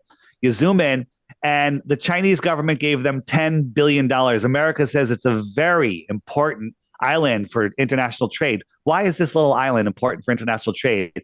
Why are they going to Antarctica? And how are they going into Antarctica? What if Kiribati has a trade route to these outer lands, to these extra terra? Maybe this is where we get our computer chips from. Maybe this is where they're trading, where all the missing children go. Maybe we're getting all of our fresh tuna from out there. I don't know. Okay. Well, that's an interesting point, because but the question is, how would you know? And again, I'm not claiming that I know this for a fact. I'm claiming we want the right to go explore these lands. Yeah. Right. And then just one other funny thing about Kiribati, with looking into it, they have the Captain Cook Hotel. Captain Cook is the one that explored Antarctica. What's this little island in the middle of the South Pacific? Get the Captain Cook Hotel for. Okay. Maybe it's just a coincidence. I don't know. Yeah. Pretty weird. Pretty friggin' weird. Okay. So you give me the 3 Bitcoin, and I will get like 10 ships and fill them with people, and we'll just go raid. We'll go raid Antarctica. Doesn't work that way. In the app, if you hit the frequently asked questions button, you click the Antarctica button, there's a video called Sorry, Antarctica's Closed, made by one of our great researchers who's a lawyer. And he did all the work for you to show you that you can't go to Antarctica to independently explore. And no, I understand that. But I'm saying, so you just showed how many people simply are signed up for the subscription on your app. Don't you think that that's enough people to band together? They can't. Like back. But when we're doing a live stream, and we're doing a live stream. Let's say we have 1,000 people watching live, and they love the live stream on YouTube. They're in their homes with their shoes off, drinking their tea, coffee, beer, whatever, on their couch, watching the live stream, and they love it. You know how hard it is to get them to click the like button? Yeah. And you want me to get people to give up their jobs, their families, expense, get on ships and planes and go somewhere where you can't even get them to click the friggin' like button? It's not happening. I'm sorry. And they're not going to let you go there. And if they, at this point, the truth is, and we know this, if they let us explore Antarctica or even the North Pole, the game is over. So what are they going to go? Oh, there's all these people going. No, they got us now. We're going to give up our empire that's been here for hundreds or thousands of years. That's not happening either. Let me ask this, because this is something that popped into my head. So we've had several Challenger space shuttle missions. So the space shuttle is supposed to strafe the stratosphere and put satellites into orbit, et cetera, et cetera. And there have been many crews on those shuttles. And now more recently, we've seen regular folk like William Shatner, get shot up into the stratosphere, some aspect of, the upper atmosphere of Earth. And, via Elon Musk and Jeff Bezos, they've gone up into the sky and viewed the planet. Well, William Shatner is an actor, right? Yeah, William Shatner, right. What I'm saying, what I'm getting at is like, all right, so there've been a lot of supposedly, if you believe all of this, there have been a lot of people high up in the atmosphere of our planet, and I suspect that they could see something from that far up. Are they all? What are your thoughts on that? Nobody ever goes up on a rocket, ever. No person ever is on any of those rockets. This is William Shatner landing. Did you see that landing? That fat old man is in a chair, and that chair impacts. Can you rewind that again? Here it comes. So this is free falling out of the sky, right? And look at this shot. They always show. And then look at this. It's kind of going sideways, right? And then here they are in the chair, and then slam. Right? Slam. That's a pretty major impact. Yeah. That is a massive impact. Okay. Yeah. A massive impact. Now, what happens? You ever go to a marathon or a fair or something? What do they always have there? They have EMS there because somebody could get hurt. Well, this guy just got slingshot. This 94-year-old guy, however old he is, he got slingshotted into the sky, floated around, slams into the desert. You think that there's any medical? Nothing. Okay? I used to photograph horse shows for the really ultra wealthy, and they always had medical staff on hand in case somebody fell off their horse. They didn't go to space and then come back and fall off their horse. Right. So these guys. So you're saying nobody ever goes into space? So we mentioned, why don't they ever look out the window? And the next shot, they're all looking out the window. But watch this: edit. Okay, edit. And then everyone's in different positions. This is just done on a 0G plane in a little studio in a 0G plane, right? Edit. They never show you more than 3 or 4 seconds at the most, and then edit again. And here's William Shatner, and if you listen to the audio, it's so ridiculous. It's like, oh, wow. It's like the worst actor ever, okay? And they want you, this is just a 0G plane. You know what a 0G plane is, right? You get like 30, 40 seconds. You know what a 0G plane is? Oh, yeah. When you get like 30 or 40 seconds of weightlessness. So they got this little capsule studio. They never show you a 360, right? It's just like a little studio in the plane. And that's what they do. And then they want you to believe that these guys are up here. The Earth is spinning at 1,000 miles an hour. It launches up and then it comes down and lands, a friggin' 100 yards away from where it took off. Okay. I'm sorry. All right. At 40,000 feet, there's 200-mile-an-hour winds. Okay. So when this thing's falling back to Earth, it's going to be miles and miles and miles, hundreds of miles, thousands of miles from where it took off. No problem. It defies all of that. Right. And the space shuttle stuff, just a circus, horse and pony show, just what? I'm asking just to get your thoughts, because again, this is all brand new to me, and I'm recalling from things that I can. So Right. You're going to see in Level with Me coming out on Flat Earth Day, April 22nd. There's going to be a lot about the space shuttle and the fakery at NASA, and it's going to be a game changer again. Yeah. Yeah. And again, and I'm not trying to, I mean, I'm just saying like, okay. So I know that you're asking great questions. I love it. I love it, Paul. Yeah, I'm like, these are shit. I'm 50, I've been around a while. I'm like, oh, well, what about? Let me ask you a question. Do you have any brothers or sisters? I have one brother, one sister. Okay. And God forbid, nothing ever happens to anybody. But if one of them died, would you show up at the funeral? Of course. Yeah. If you had a twin brother, would you show up at his funeral? Yeah. Would you speak at his funeral, maybe? Probably. Sure. Yeah. Unless you're so broken up you can speak, right? Whoops. Not what I want to show you. Where is it? That. Oh, here we go. Where did it go? My shuttle. Where did my crew go? I had it. Shuttle. Oh, here we go. All right. Sorry about that. So the Challenger that blew up, and it was the first time they wheeled televisions into every classroom. Every little kid saw this. This is called trauma-based mind control and kicking the can down the road. Well, the teacher, that woman right there is the teacher. Krista McCauley. Yeah, Krista McCauley. So this was traumatizing, and it bought them decades of time.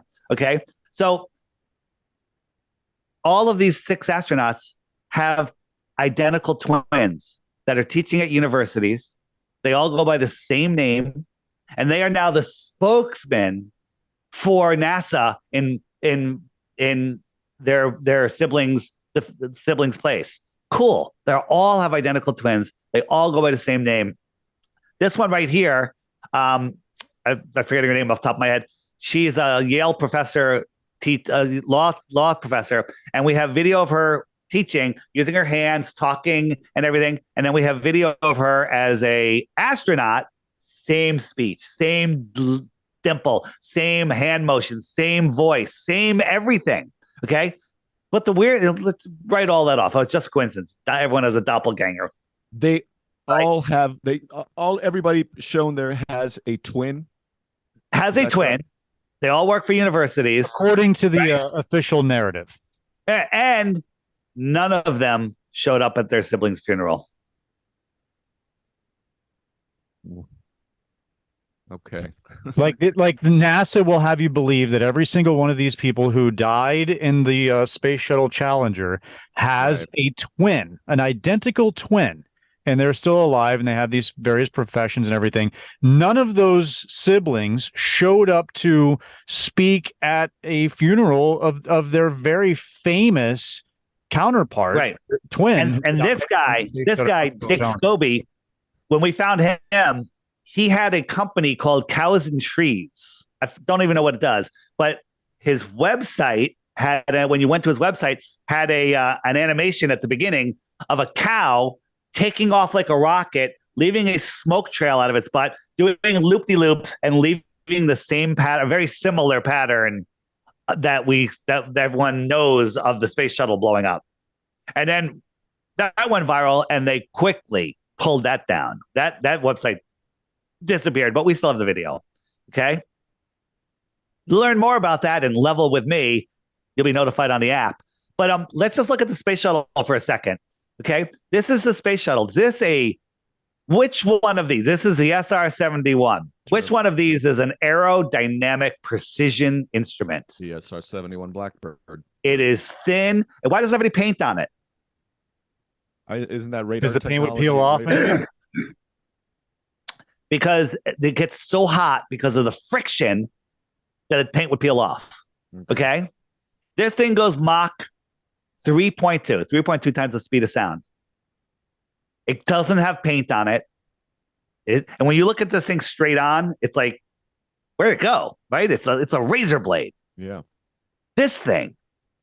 There's a Mack truck. Goes Mach 33, fully painted. It's got like PVC piping going down the side. It's right? Space paint. That's space paint.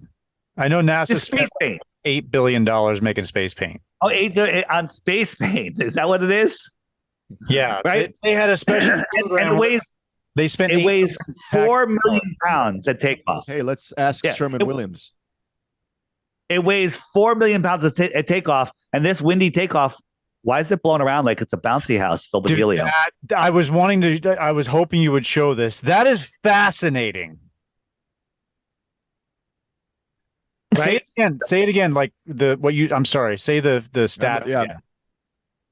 It weighs 4 million pounds. Okay. Sure. It's loaded with rocket fuel. If you Google space shuttle launch, you're going to find this launch here, right? So it falls over on its back. Always found that weird, right? This is a helium balloon. It's wobbling around, okay? But let me find the one I want to show you. It's like a bouncy house, Paul. Yeah. It's like one of those things that the kids get in and jump around. You got look at that thing. Look at this. But this is a helium tank. Think of that. This is a Macy's Day balloon. This is a balloon. There's no people in here. This is just a model with some fireworks at the bottom, okay? And when it takes off, it goes downstream. I'm trying to find the video. Maybe this is it. Excuse me. This is like Tom Cruise's middle tooth. You can't unsee it, man. Yeah. So again, we always wondered, like, why does it go so slow? Right now, watch right here. It's going to go up. And in a second, and these people, they're so far away you can't even see it. But they edit it to make it look like they're right there. They're not right there. They're 11 miles away minimum. Right. You can't even see it. Look, they can't even see it. This might be it. I don't even think that's real. Okay, but watch this thing when it takes off. Watch right here. You're going to see it go up and then back down. You don't lift 4 million pounds and then drop it back down again. Okay. And so you see all of this smoke. Now, when you see a smoke trail, yes, they're launching something, helium balloon. But when there's no smoke trail, it's completely fake. There are no witnesses. You think there's witnesses, okay? But this thing goes downwind, right? And then the external tanks, which can't be turned off, they release. And when you watch it release in the video, you hear the second they come off. So they release and you hear it just as you see it. Now, this is 30 miles down range. If it was only 20 miles down range, it would take 90 seconds for that sound to come back. Right. Just like thunder and lightning. Sure. 90 seconds. But we hear it and see it at the same time. Now, the global apologists will go, well, they had they were filming it from the ground, but the recording came from on the space shuttle. They're just making up shit. This thing is going Mach, 15, whatever. Right. These things are going sideways at Mach 15. Did you see that? Yeah. They're going sideways. Yeah, they'd get ripped to shreds. They'd be over, right? Get ripped to shreds, sure, at that speed. Absolutely. Absolute insanity, right? But here is, let me show you this, though. This is the one that's going to ruin you. This is the empty 20-ton metal external tank falling back to Earth. Does it look like it's falling? Now, I want you to watch over here where my finger is. In a moment, you're going to see a piece of tissue float by. It's going to let you brain realize how fast this thing is moving, right? In about 5 seconds, you're going to see it. Oh, there it goes. Piece of tissue. This is 20 tons falling. Right. How was a skydiver following it with a camera? No. You know who's filming this? Mm-mm. The guys on the shuttle that are on their way to space at 25,000 miles an hour, on their way up. They're filming out the window and they're filming this. Yeah, he's in the bathroom taking a shit. That's where that tissue came from. Yeah. Makes more sense, right? Is this a 20,000-pound metal tank that's going to atomize before it gets to those clouds? Or is this a Macy's Day Parade balloon? That's just astonishing to me because but you also just even if you were in a helicopter filming this, it's out of sight. It's gone. It fell so fast. Right. But they're on the rocket ship going in the opposite direction up at Mach 25. I drive a semi truck for a living, and I know that if this thing got dropped out of the sky, it wouldn't look anything like that. And it only weighs 80,000 pounds. The truck that I'm in with the cargo and everything, 80,000 pounds. It would not look like that falling out of the sky. It would fucking plummet to the earth. And I mean, I know this because I go over and up and down all these hills, throughout the country, and I get a feel for what the weight is. And just looking at that, Yeah, I can't not see that as a balloon now. I mean, and I'm just throwing stuff out there. Is it possible? Because it's hard. Yet the tissue floating by actually was a telling thing. But is it possible that this is being shot from a great distance with a very powerful lens? So the guys are on the rocket, Mach 25 going up. This thing's falling at Right. and they're zooming in. That doesn't exist. Listen. This is your brain scrambling to not lose your entire space fantasy world. I mean, but I work with cameras a little bit, and if you're looking at something from a great distance, from far, far away, and you've got a powerful lens, you might be able to capture something like that. It's just but just zoom in real close to something, and you're going to get the tiniest bit of shake. It would be really hard. And he's going and they're going Mach 25 to get out of orbit. How's the thing keeping up with them sideways in the atmosphere? Yeah. Okay. I mean, I'm factoring all of that in, but I'm just trying to come up with some conceivable explanation. So I know, and that's what we try to do. But the thing is, you catch them lying once, it's over, right? This is Elon Musk, his rocket he's testing that's going to Mars. Now let's watch this. This is unedited. This is a test. Okay. Oh, we got some smoke, an edit. Okay. We got the onboard camera. Look how slow this thing's going up. Now, look, where's the smoke trail like the shuttle? Where's the smoke? All the smoke on the ground. Where's the smoke trail? Now, look at the camera angles. Okay. Now, this isn't very high because we kind of have a side angle. Okay. Oh, look how high it is from the onboard. Okay. Now it's going, the engines are shutting off. Ooh, look how high it is now. Okay. Mm-hmm. And just watch. And now the engines are off. Now this thing is free falling. Okay. It's free falling. Right? Right. It's free falling. And which one am I on, Green? I got two things going here. Oh, look how high it is all of a sudden. Okay. Mm-hmm. And now it's free falling. Now look how high it is. We got a side view. Ooh, now look how high it is from the onboard camera. How did we get a side view from this altitude? All right. Now watch. The engines are going to turn on, 3 of them. It's going to magically get upright. Ooh, that's some cool technology there. Cameraman is going to get underneath it. 2 of the 3 engines are going to burn out. Watch. 1, 2. And now we have one off-center engine stopping this multi-ton piece of metal falling, CGI smoke, and it lands upright. Is that supposed to be actual footage from Elon Musk?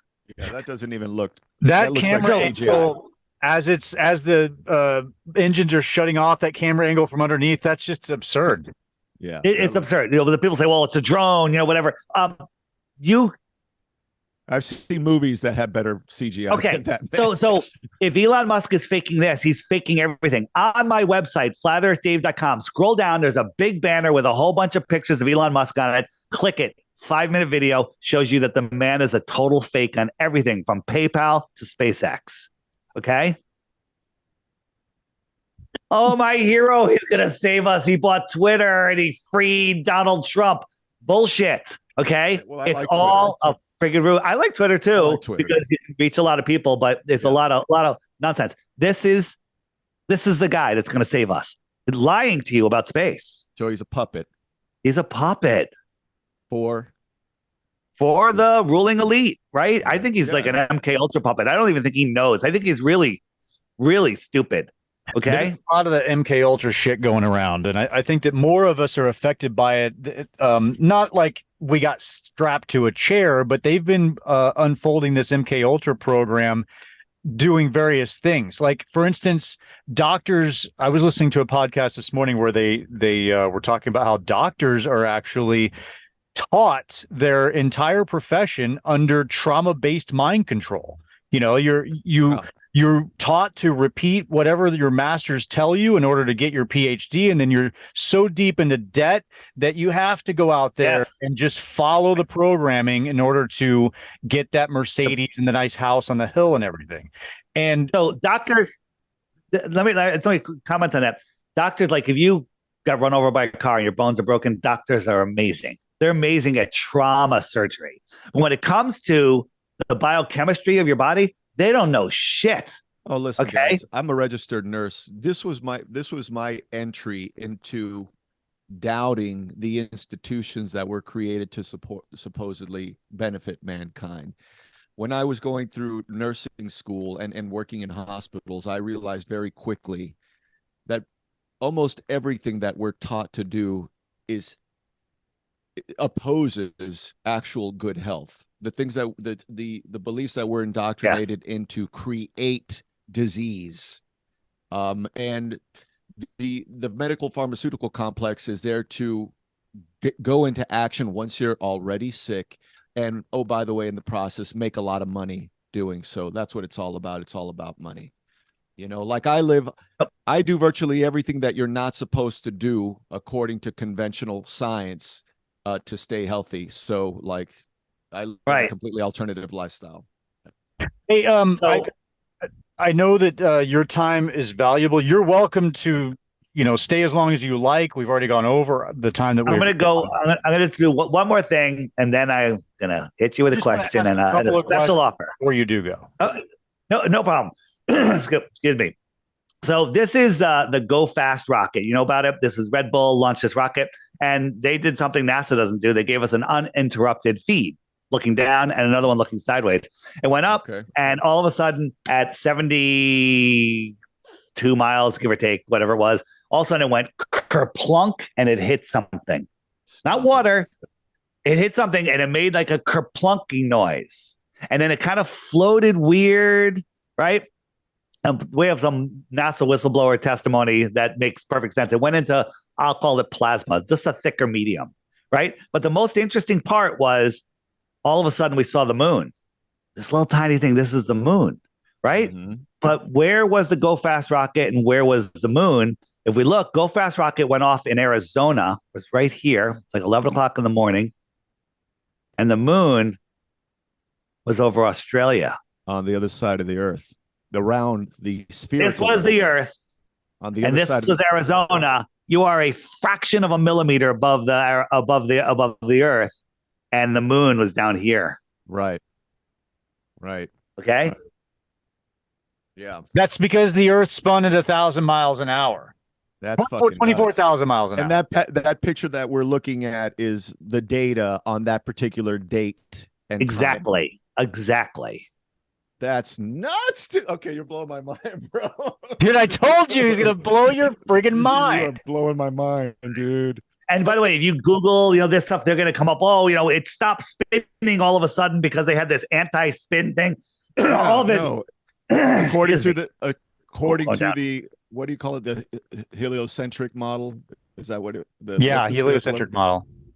The Earth. I call it the helio-nonsensical model. Right, but according to that model, the Earth would be in between you and the moon, so there's no way you could see it from that angle. Right, you're here. Right, the moon's down here.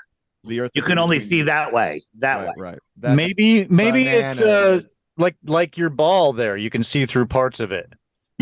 That's it. That's exactly it. Yeah. Don't take my ball away. I'm taking.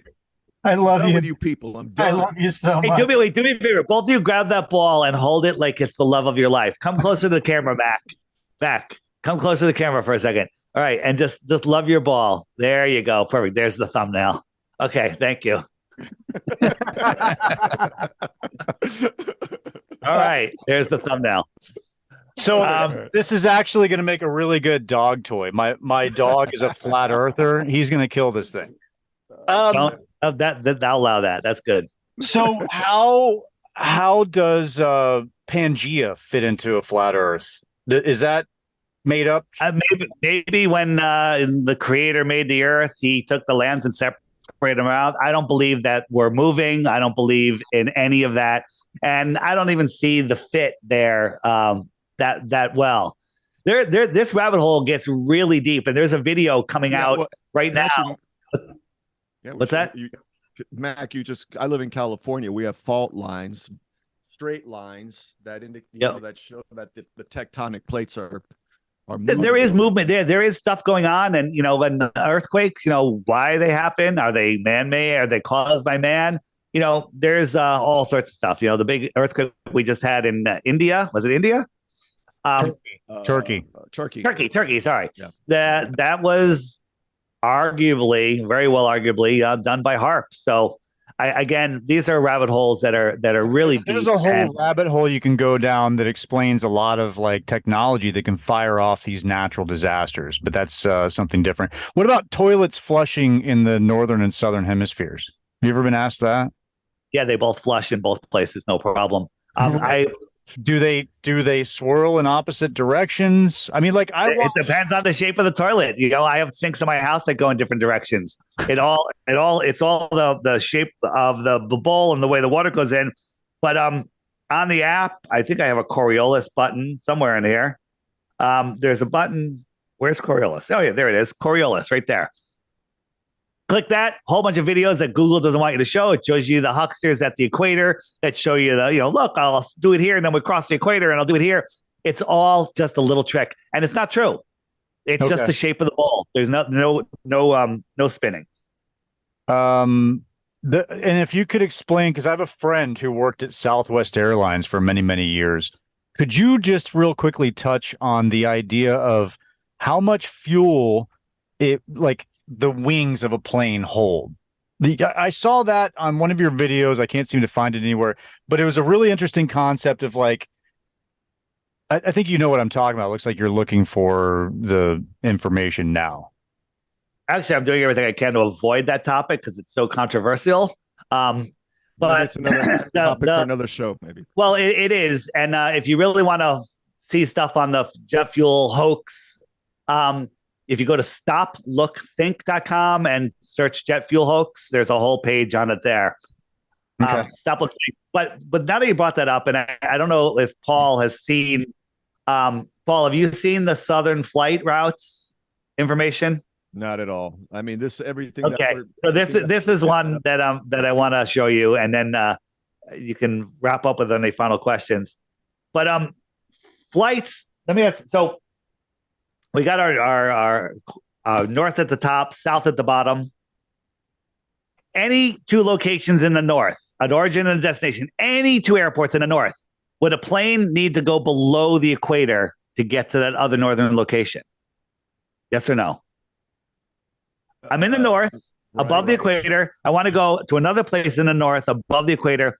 Would that plane need to go below the equator to get there? To my knowledge, they would not. They would go over. You would think. Yeah, you would fly in as straight a line as possible. You're absolutely right, and none of them ever do. Perfect. Really? So, no plane in the north traveling to another northern location goes below the equator. It doesn't make any sense on the ball. But then the symmetry would say that any southern airport traveling to another southern airport would not go above the equator. Well, that's not true. That's not what happens. Okay. We have these, this is from Buenos Aires and they're going to Qatar. This is where the World Cup was. Okay. Okay. Yeah. Why did they go all the way up to Rome? Right. Here's the equator. Oh, well, actually, this doesn't work because it's in northern and southern. But why did they go? Why didn't they just fly here? Okay, let me show you a better graphic. Where'd it go? Round up. Here we go. So they left Doha. They went to Rome to get more fuel. Private plane, didn't need to pick up other passengers, and then they flew to Buenos Aires. Doesn't Buenos Aires look like it's about the same distance from here to here and from here to here? Why did they waste all this fuel going here? Because the truth is, on a flat Earth map, they stopped here for fuel because they can't get fuel out here in the middle of the ocean. Okay? It's a straight line. Okay? Interesting. Right? Let's look at another one. Right? This is a flat map, but on a globe, it makes this big curve. Right? Going from LA to the UK. I can right? but it touches just like that guy. Yeah. Is that a guy peeing? I never even noticed that. But on a flat Earth, it's a straight line touching. Look, here's Greenland. Here's Greenland. It's a straight line. It makes perfect sense on a flat Earth. Right? Right. Here's another one. These will blow your mind, Paul. These are astonishing. These routes and also like the emergency landings. Well, I'm gonna get to the emergency landing. Let's do that. So sometimes there's an emergency. They got to land. Someone sick, having a baby, whatever. Right. So going from unruly passengers, Hawaii to New York, there was a emergency here. And they went like 1,500 miles out of the way to Seattle, and they got there impossibly fast, like 15 minutes. How did they get there? Well, if you look at it, Hawaii, Seattle, New York, it's right on the line. Oh, that's just a coincidence, Dave. Right? That's the Great Circle route. Okay. Here's one from London to Islamabad. It stopped in Moscow. Look where Moscow is, all the way up here. But if you look at it on a flat Earth map, Moscow is again on that same route. Okay. Another one went to Calgary. Calgary is right on that flat Earth route. Okay. Another one, again to Moscow. They love Moscow. Moscow's right on that flat Earth route. Right? Yeah. Right? That's so crazy, check dude. this one out. This one, New York to New Zealand. We're not seeing it yet. Oh, you're not seeing it. Thank God, because I had the wrong image up. New York to New Zealand, right here, they had an emergency. They went all the way over to Fiji. Wait a minute. Why didn't they go to Auckland? Right? They're here. Why did they go all the way over here? Because when you look at it on a flat Earth map, New York, look, Fiji's right on the flight route. Zoom in. Fiji, right there.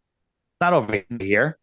It's right there on a flat Earth map. The one that they use for navigation, right? The azimuthal equidistant map, the Gleason's map, is the one that's always been used for navigation.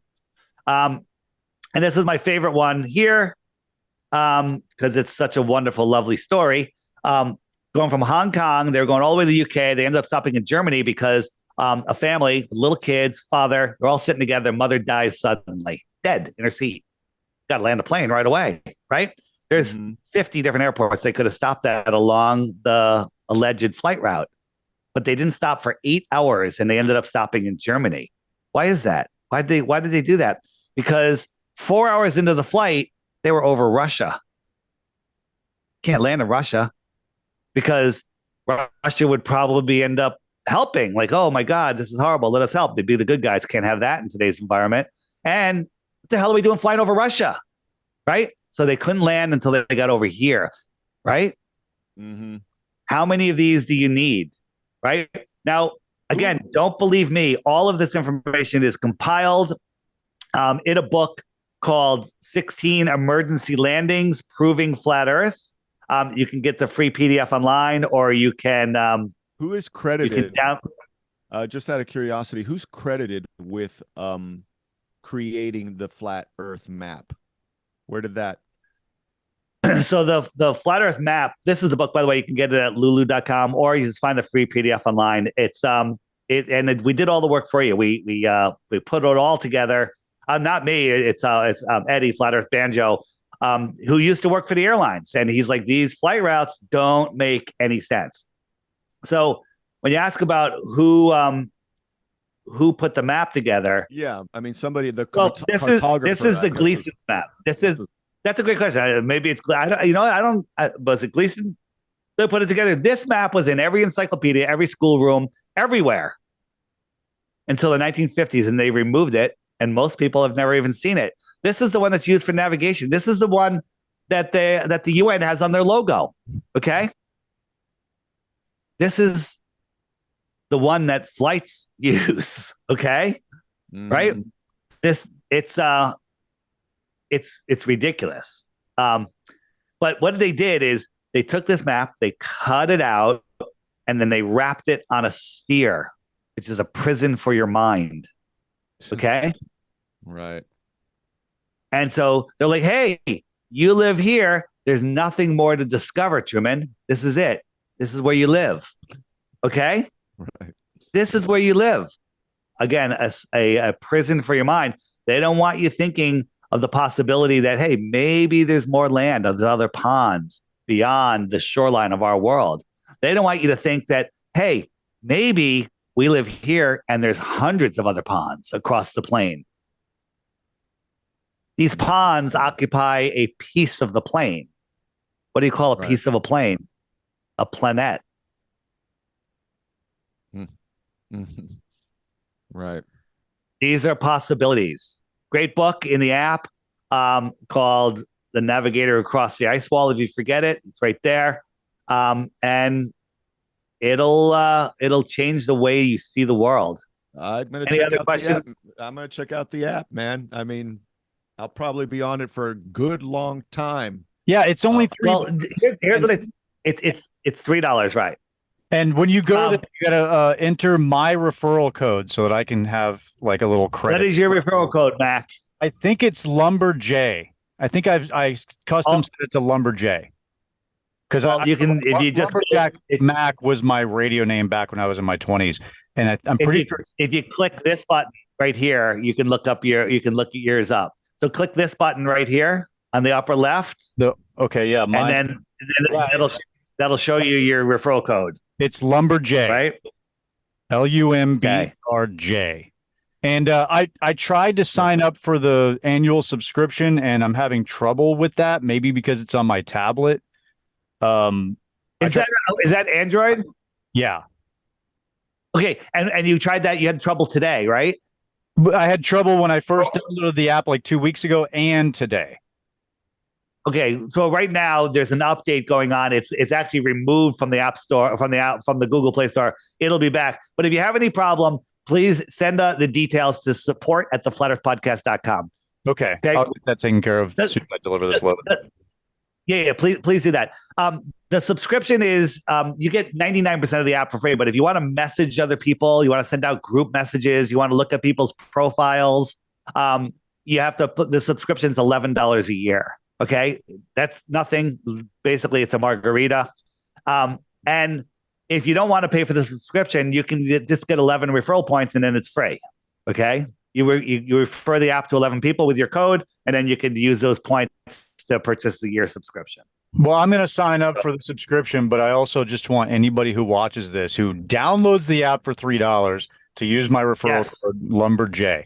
And Paul, Lumberj, no spaces. You're the first. You have to download this. I'll send you $3 in Bitcoin. Right. And well, here's the thing. That'll cost you more than $3. You don't want to do that. You want to use Epic Cash to do that. Clearly you're a Bitcoin fan. I'm a Bitcoin. You know what it's about. I know what it's about. Right. So Mac knows. Look into Epic Cash. Yeah. By the way, on the app, if you click the shopping cart button and you scroll down, just check out Epic Cash. Check out the videos here. It's literally what Bitcoin should have been. Okay? It's private. It costs a fraction of a penny to send money instantly. The wallet is amazing. So you're not, are you a proponent? I'm not I think that there's definitely some value in Bitcoin, but it's not.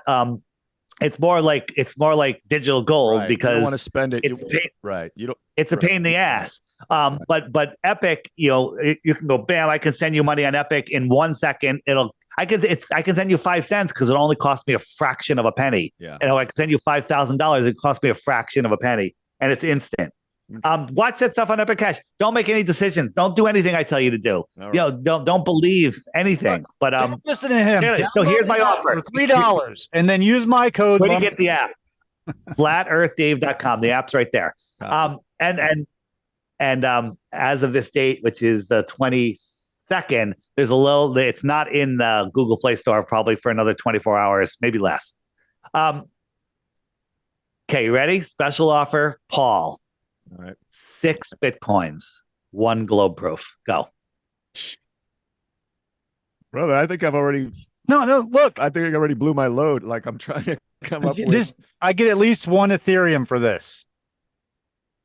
That's your proof of the globe right there? All right. I'm totally playing around, Dave. Okay. And I'm just grasping at straws here. Yeah. Volcanic activity. Right. So there's a a center to the earth, and volcanic activity happens.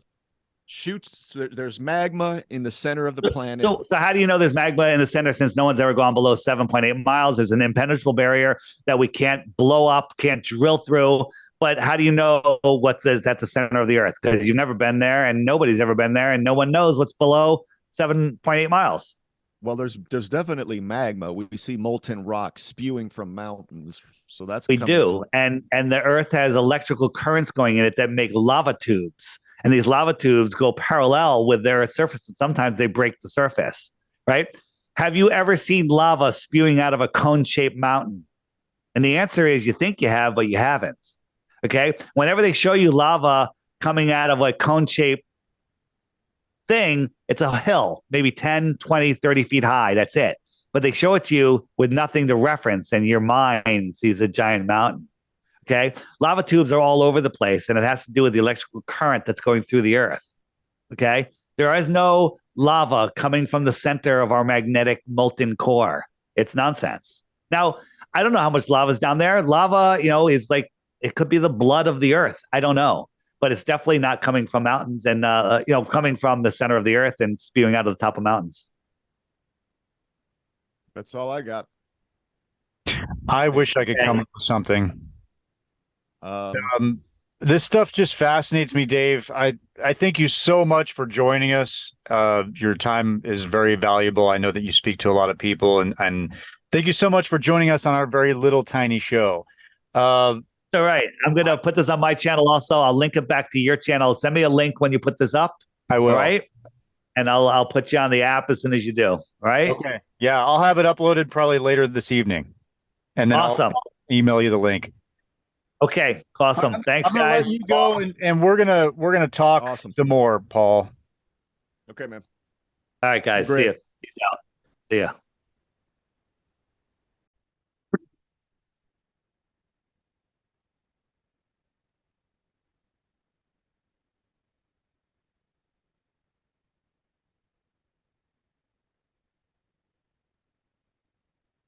So we got disconnected when Dave dropped out because we were on Dave's Zoom link, and I'm waiting for Paul to join back into a new chat that I created. This is all obviously being stitched together in post for episode 3 of the macrodose. Dave really just kind of blew my mind. I think that he might have popped the top off of Paul's head as well. And let's get your response, Paul. What do you think? Brother, I was just making myself a coffee, thinking about all that stuff. Dude. I mean, first of all, it was so initially he was just throwing so much at me, at us, that I was like, all right, give me, like not ever having really been exposed to this world at all. I was like, all right, slow your roll a second, man. There's a lot coming at us. And I was thinking like, I'm going to rewatch this show, but some of I guess the things that stand out the most to me are when he showed the footage of that Red Bull rocket, being launched into the atmosphere, and the one that like plunked into what they believe might be the firmament or the plasma or whatever. The firmament, right? And if you, and then he showed that, and again, we have to take a leap of faith and believe that the data that he was showing us is accurate, that the moon was in fact on the other side of the planet at that very moment. That shit, if that is true, according to, the date on that particular day, holy shit, dude, that's crazy. Yeah, that's like a total debunker right there. That's a complete. You can't have one and the other. It doesn't make any sense at all. We can verify that data. I'll do some research on that when I get some time. Yeah, because I don't trust Dave, but it's important that you double check on things like that. You fact check. So that's if those facts line up, and according to the, I keep on screwing it up, heliocentric. Yeah, which is a term that he just introduced me to. If that's what. Well, you and I grew up with sort of the idea of space as like a mobile that you build for a school project, and it's like the sun and the planets or whatever. But they've got this new graphic, like he was showing, where everything is just corkscrewing through fucking space. I've seen that graphic before. One And thing that he didn't get to touch on that I think is very interesting and compelling is that that's all happening, right? And we're never returning to the same space in right, because the universe. Yet the stars are always the same. Year in, year out. I actually was gonna stop at that moment because the reason the stars aren't the same is because we are rotate. So he shows the Earth rotating around the sun and the sun rotating through space. The sun is in fact rotating on a leg of the galaxy, right? So think of the galaxy, the Milky Way galaxy, and we're just a star within this enormous galaxy of stars. And the Milky Way itself is rotating through space.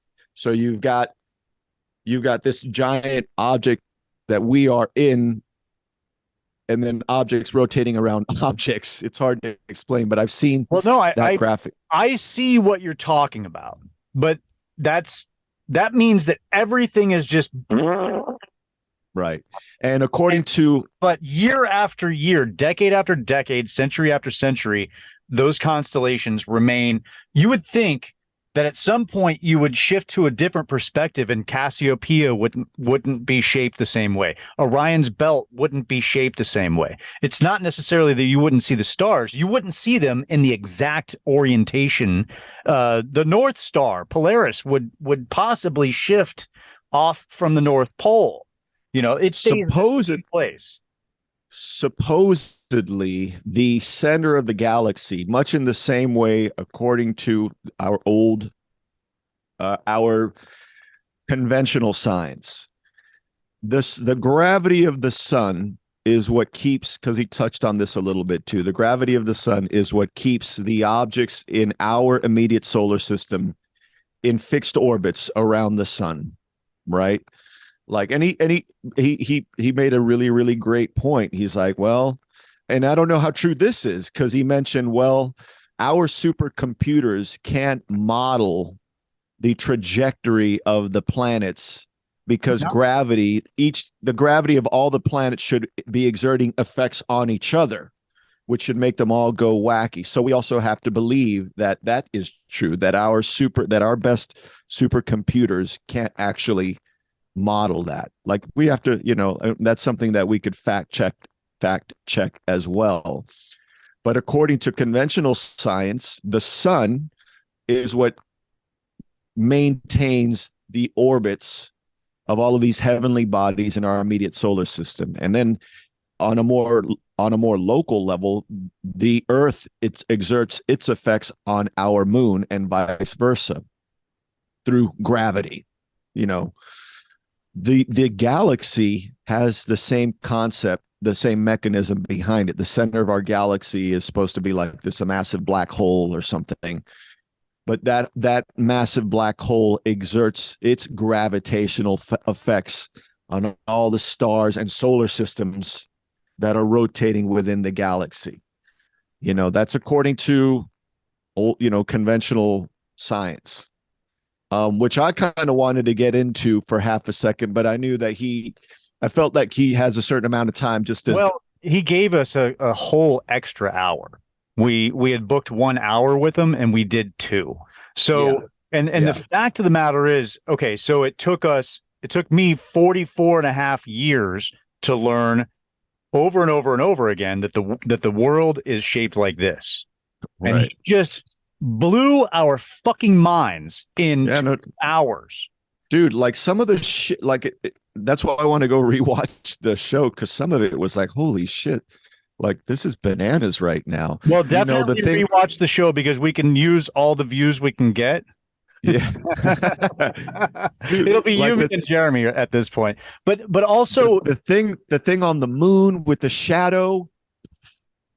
You have to download. I know you've already agreed. I'm not trying to like beat a dead horse, but you have to download the app and you have to just like sit and play with it. And it'll blow you away, man. He touched on a few key points, but there are dozens and dozens of more things just like that shadow of the astronaut on the moon. Because, his whole point there for conversation's sake, for the audience, anybody listening, is that, that that scene would be lit by a single source, the sun. Absolutely. And the sun is not moving. There's no question. So what that means is that would have had to have been shot on a stage, like the Red Hot Chili Peppers say, in a Hollywood basement. Yeah. And there's no refuting that. It's just like insane. Multiple light sources there. Yeah. Like in the cold and vacuum of space on the moon, there would only be one significant light source, a large enough light source to cast a shadow, and that is the sun. Well, and I mean, so weight is a huge issue on a shuttle or a space trip to the moon, right? They're not packing lighting to get good, they're not packing all the lighting that they have in a Hollywood studio. You and I have been in Hollywood studio sets and on location. We've seen what all this stuff is and what it weighs and stuff like that. And they're not putting that on the. They're worried about, making enough, shedding enough weight to bring back moon rocks. I mean, everything is. We're taught that everything is so calculated. There's no way that they're bringing lighting and the batteries to power that lighting, and yada yada, the astronaut training to get to the moon, and then the astronaut training to set up the proper lights to get the right shot. And then what about the footage from the moon with that when they depart and how it pans up, and something that really kind of blew me away was like, but then how did they get that? They weren't using, to our knowledge, they weren't using digital back then. It would have been film. Right. So how did we get the film? Right. Who panned up? I mean, who panned up to watch that thing leave the moon, and who collected? What did they just land and go back and get the guy who panned up along with the film? Because I'm like, so you have to ask yourself what technology was available in 1969, if memory serves. I think that's when we first land. I believe that's footage from the first landing on the moon right around 1969. Well, anyway, I mean, we didn't get MP4s and MP3s and everything until the late 90s or early 2000s. So yeah, because I could, could I maybe at that time we had film, and maybe there is in fact some kind of motor that can you can put a camera out there, and maybe you could somehow, maybe the technology to follow. Yeah, there was a motor timed, or maybe a motion tracker, right, to get the camera to tilt up, and then they had a drone go back and pick up the film. Well, that's the thing.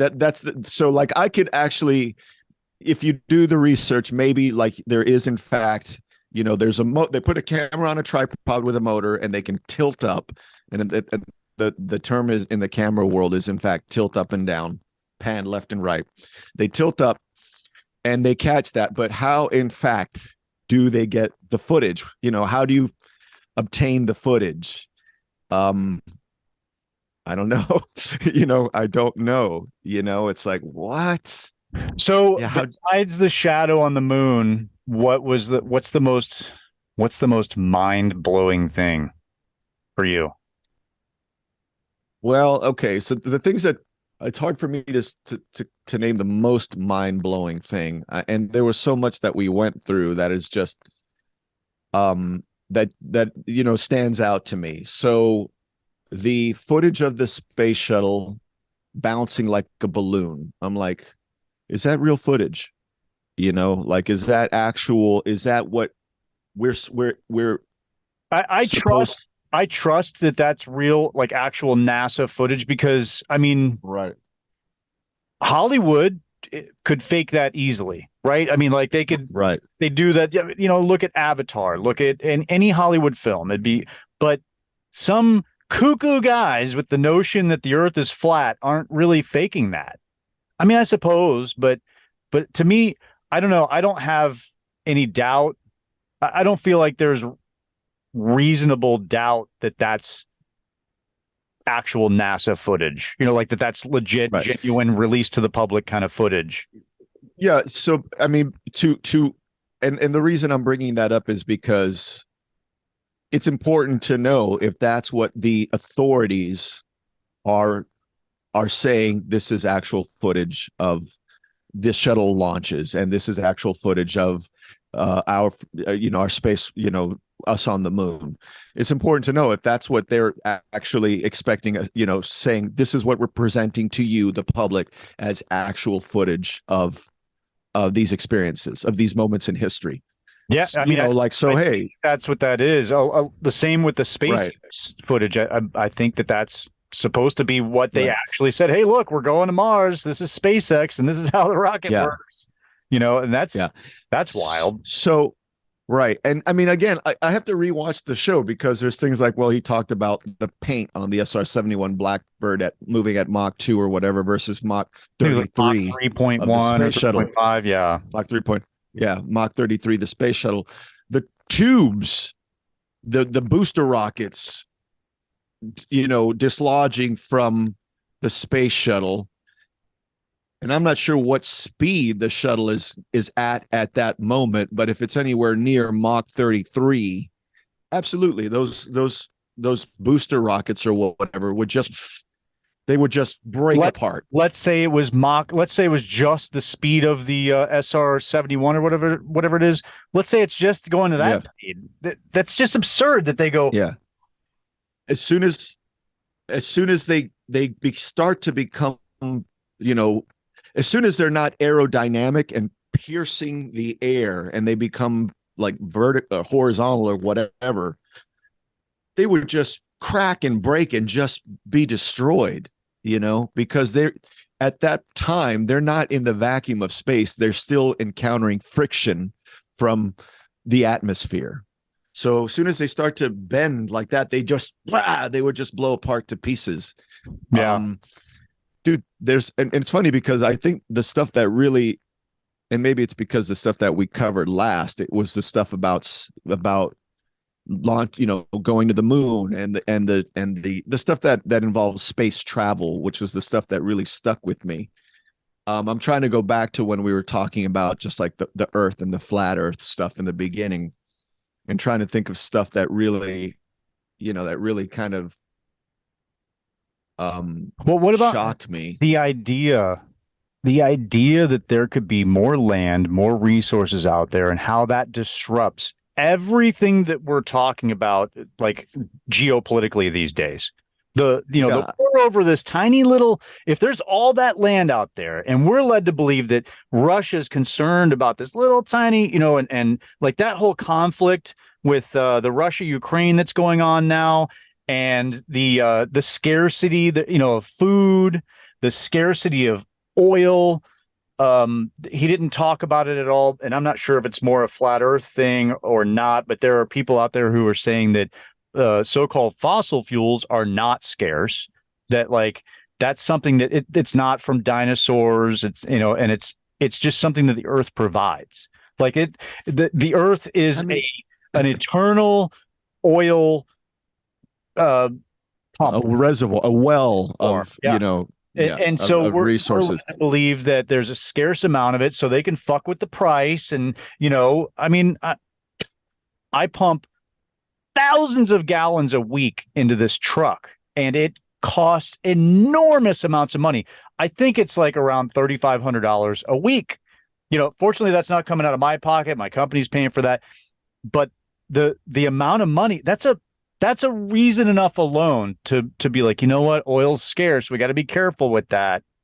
Because, and we couldn't get into it, but I ask myself why, and I know why. It's about control, right? So if you have limited resources, you essentially can control the masses.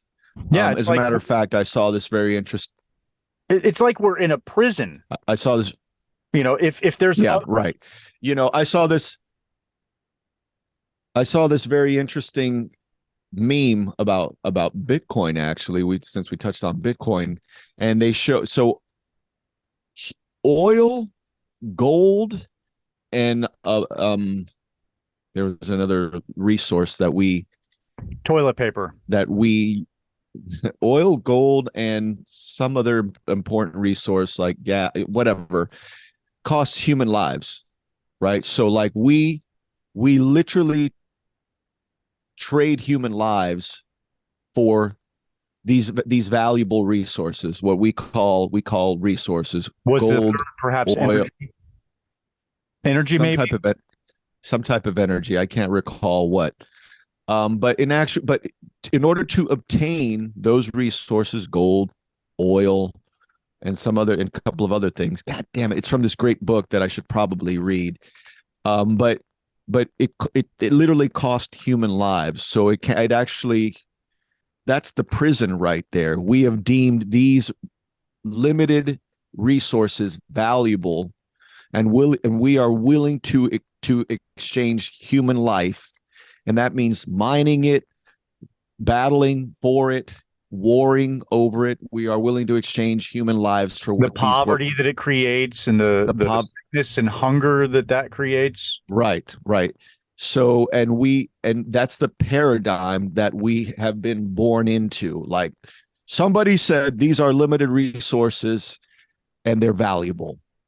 And as a consequence of that, we trade human life in various ways for those resources. And this was a Bitcoin meme. There's this guy, I'd have to bring it up. I won't get into it now. And he says Bitcoin is, or this type of limited resource is the first valuable resource of its kind, in that there's no trading human life for it, which I thought was interesting. But yeah, to apply that to what we're talking about, in an effort to control, if we're living in a place that is in fact abundant and replete with resources, in an effort to control the masses, you would make us believe like, oh no, there are very limited quantities of these things. And I can see that, but I guess the optimist in me questions and posits, why? Just why? Like, if we live in this place where beyond the Antarctica, there's an abundance of all resources, why wouldn't we just say like, fuck it, cool, everything's good, like we're all set? Well, to rule the world. I mean, like I just listened to Alex Jones, and I know everybody thinks Alex Jones is completely wackadoo, and maybe that's the case, but I heard him say something on a podcast this morning. He was on Eddie Bravo's podcast. I can't think of the name of it off the top of my head. Really great show though. And he said something about how like these globalists, they're sick fucks.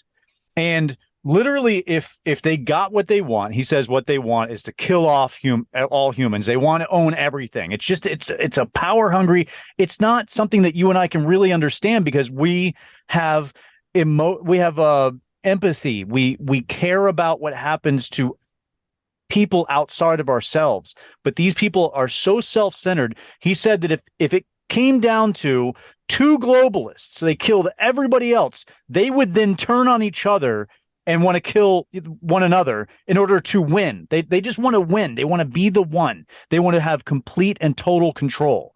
And that's the mindset of these fucks. So it's kind of, I understand the why. I see you struggling with the why, and it's hard to get over that hump of like, why would fucking people? Well, first of all, you have to consider that they're not even people. And if that means, David Icke's lizard people, or people, some outwardly realm being or whatever, I don't know, but they're not what you consider people, like you and I, like anybody listening to this show. I mean, so they're just driven theoretically by completely different things. Yeah, I mean, so yeah, I understand that theoretically, but that's why I'm like, but in order to, I guess in my mind, in order to justify all of this, I would have to believe, like, okay, in order for me to say, well, okay, we are living on a flat Earth, and in this realm beyond Antarctica, there is more other places, and and if that's true, well, that means that there are people that don't want us to know that, and if that's true, well, that means that what would be the purpose? Why would these people not want us to know that? And if that's true, that means that those people are essentially these globalists or otherworldly beings or whatever the fuck they are, that they just want to control us at any price, at any cost. That is their end all be all, and it's like, is that really fucking, is that really it? Let me see if this let is me it see if this that helps. Okay, so like let's say that I am a gold miner and I know that gold is valuable and I go out and I find this huge uh whatever what there's a term for it and I can't think of what it is, but a gold strike, yeah, like I one of those? find this huge gold strike Yeah, and all I have to do is not let anybody else know about it and it's mine. It's all mine. right, And right. then I'm rich. Yeah. And and that's a And if you level could, that's control for me. yeah, right. And Control for me. if you can conceal that location and make the world believe that this is all that exists, you have control Well, and yeah, I power. mean, you don't even have to make the world believe that it's all that exists. You just let's say it's like 100,000 tons of gold. It's like the biggest gold reserve ever found, and it all you have to do is just not let anybody else know where it Right. is until Yeah. maybe You never let anybody know where it is, or not let anybody know where it is until you remove it all and have it in. But even then, you're maintaining that control over that right. gold. Yeah. I mean, I get it conceptually. I get it, but so then, but It if that's gives you the true, then I keys. would have to It gives believe. you the keys to the kingdom. If I had And that much gold, I rule right, the right, world. right. And it but what he's suggesting is that's what's happening, right? But that there is in fact another additional, that these people that are in control may be aware that there are limitless resources beyond what we call our planet. It immediately accessible, easily accessible, limitless, like vast quantities. And that we could, if this, if his flat Earth theory is true, and that there are all these other realms or whatever you want to call them, that we could in fact just go to them and live peacefully, and nobody, like, everybody would be essentially cool. It's like, all right, we've got food, we've got water, we've got limitless energy, we've got oil, we've got petrol, we've got all this other, And then and it's then there's that loss of control. Then you right, don't right. have that control. So the only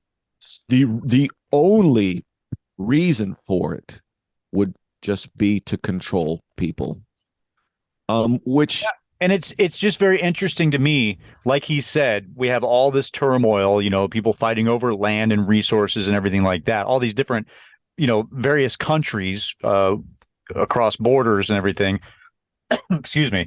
Um, but then they all come together and have this one treaty that decides nobody gets to go to Antarctica except for that one little tiny dick that hangs out. There's that one yeah, little tiny little bit that it's just off the south coast of South America. Um, yeah. and they Which was give another thing they call it's that just the very Antarctica Treaty. yeah, the Antarctic Yeah. Treaty, and it's just very fishy that we can all come together and decide on that. And I think that they say it's to save the penguins. So we're more concerned about the penguins than we are really about Yeah. Ukrainian and Russian lives. And I'm just using Right. that as an example. And which is another thing that I was like, well, I want to go research this Antarctic Treaty. Did that happen in, I think you said 1954 or something? Yeah, I think you said it was so right before we started space exploration, right before we, supposedly went to the moon and all of that. And he said, and I don't remember the guy's name. I'm going to rewatch the show too. And but yeah, there was, I guess, some guy who made it beyond Antarctica and discovered that there were other lands. And then, I guess, so that word didn't get out about that, he was killed. This is what Dave said. That guy was he died.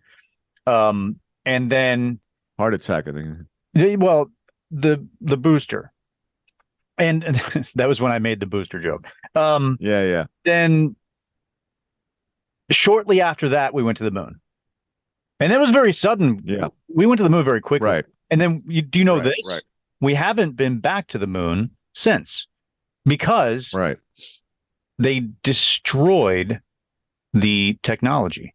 And it's been a very painful process to recreate it. That's almost a direct quote. It's not verbatim, but there's a guy, he's like the PR rep or whatever for NASA, and he said, "Oh, we go back to the moon in a nanosecond, but we destroyed the technology, and it's been a very painful process to build it back." Mm-hmm. So with 1950s, 60s technology, we went to the moon in a decade. I remember seeing speeches of JFK like, "We're going to do this thing and that thing and the other, and we're going to go to the moon." And then we went to the moon. And now we have we have the world located in these tiny devices. Like this is supposed to be as powerful or more powerful than any satellites supposedly orbiting the Earth, but we can't get to the fucking moon. That's right. Crazy. And we got a billionaire saying, "Oh, we're going to go to Mars. We're going to colonize Mars." Yeah. I mean, there was so much. Right. No, that doesn't add up at all. I mean, there was so much stuff that we touched on that it's kind of, my head is spinning a little bit, as we're kind of revisiting it. Do you know? So I've been looking into this for, I don't know, maybe about 6 months, and I haven't really spoke to you about it at all, right? I mean, maybe here and there touched on a couple little things, but it's because this shit's fucking crazy, and there's too much of it. Like, that makes so much sense. And this other thing that I've been led to believe it's starting to not make sense. But like, I don't want to. I mean, I'm not guy. But I mean, I still. This. Yeah, I mean, exactly. It's like, okay, I tell you what it did for me, because frankly, going into this, I was like, I don't believe this shit for a second. I know. That's why this show is perfect. It's probably Dave's best show ever, because I orchestrated it in such a way where I'm like, okay, this is crazy. This is obviously crazy, but there's still stuff. And frankly, let's get a guy who claims to know everything about it, and let's get a guy who knows nothing about it. Bring those two together, and just in an honest way, and see what the guy who knows nothing about it thinks. And that's you. It's me. You're and I am, and I know a little bit about a lot of things in this life. I know a little bit about a lot of things. Like, I have an interest in astronomy and geology, and the earth sciences, and physics and all that stuff, because this is what we're bringing into question here. I know a little bit about a lot. So, and I didn't prep for this at all. I was just one little bit. I told you, don't watch any flat earth videos. Yeah. But what it has done, it's piqued my curiosity. It's like, all right, well, let's see if what he's saying is true. Was there this Antarctic treaty? Did that guy die? Are there purported twins to the space shuttle crew? Is all this shit really true? First and foremost, are these facts true? And if they prove to be true, that's some crazy shit. You know what I mean? Here's the thing. I think where we are, you can run in either direction as fast as you want. You can run in the whole, fuck you, I'm going for that 3. For you, he increased it to 6. I think it was just in the moment.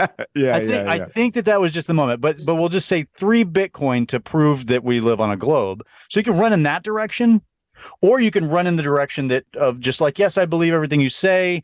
I'm going to double check it along the way. But no matter which way you go, you're bound to find out the truth. Don't you think? You're I don't know if it's saying that you're going to find the truth is a hard thing to say, because to find the rock bottom irrefutable truth, I think, is more challenging than one might think.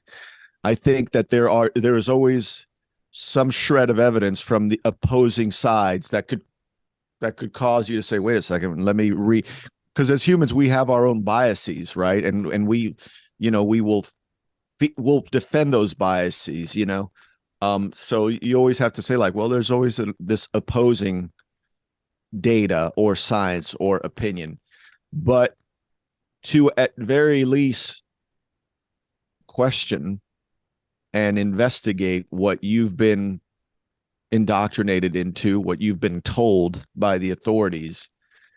And I say this a lot these days. It's like, based on recent events, I think anybody has to start to question what the authorities tell us these days.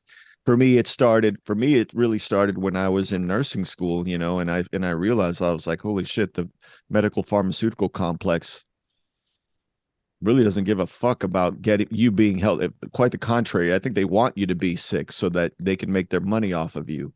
That is a huge engine that needs a lot of energy to run. It needs a lot of gas to run, and you're the gas. The medical pharmaceutical complex is an engine that requires fuel, and we are the fuel. And it's like, that's what it is. And it's like, wow, this is bad.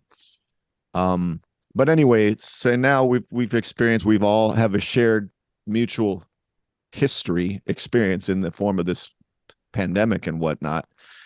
And I firmly believe that regardless of what side of the aisle you're on, this shit has caused many, many people to question the authorities, I believe. Yeah, it's called the Great Awakening. Yeah. The Great Awakening. Lots of people are waking up to the fact that what you read in the paper, what you see on the television, what you've been told your whole life, what's been printed in textbooks. I mean, that's another layer of it. Once you Right. start to open yourself up to these ideas, you learn that, Christopher Columbus didn't discover the Americas, and there's just a whole lot of shit that we've been lied to about.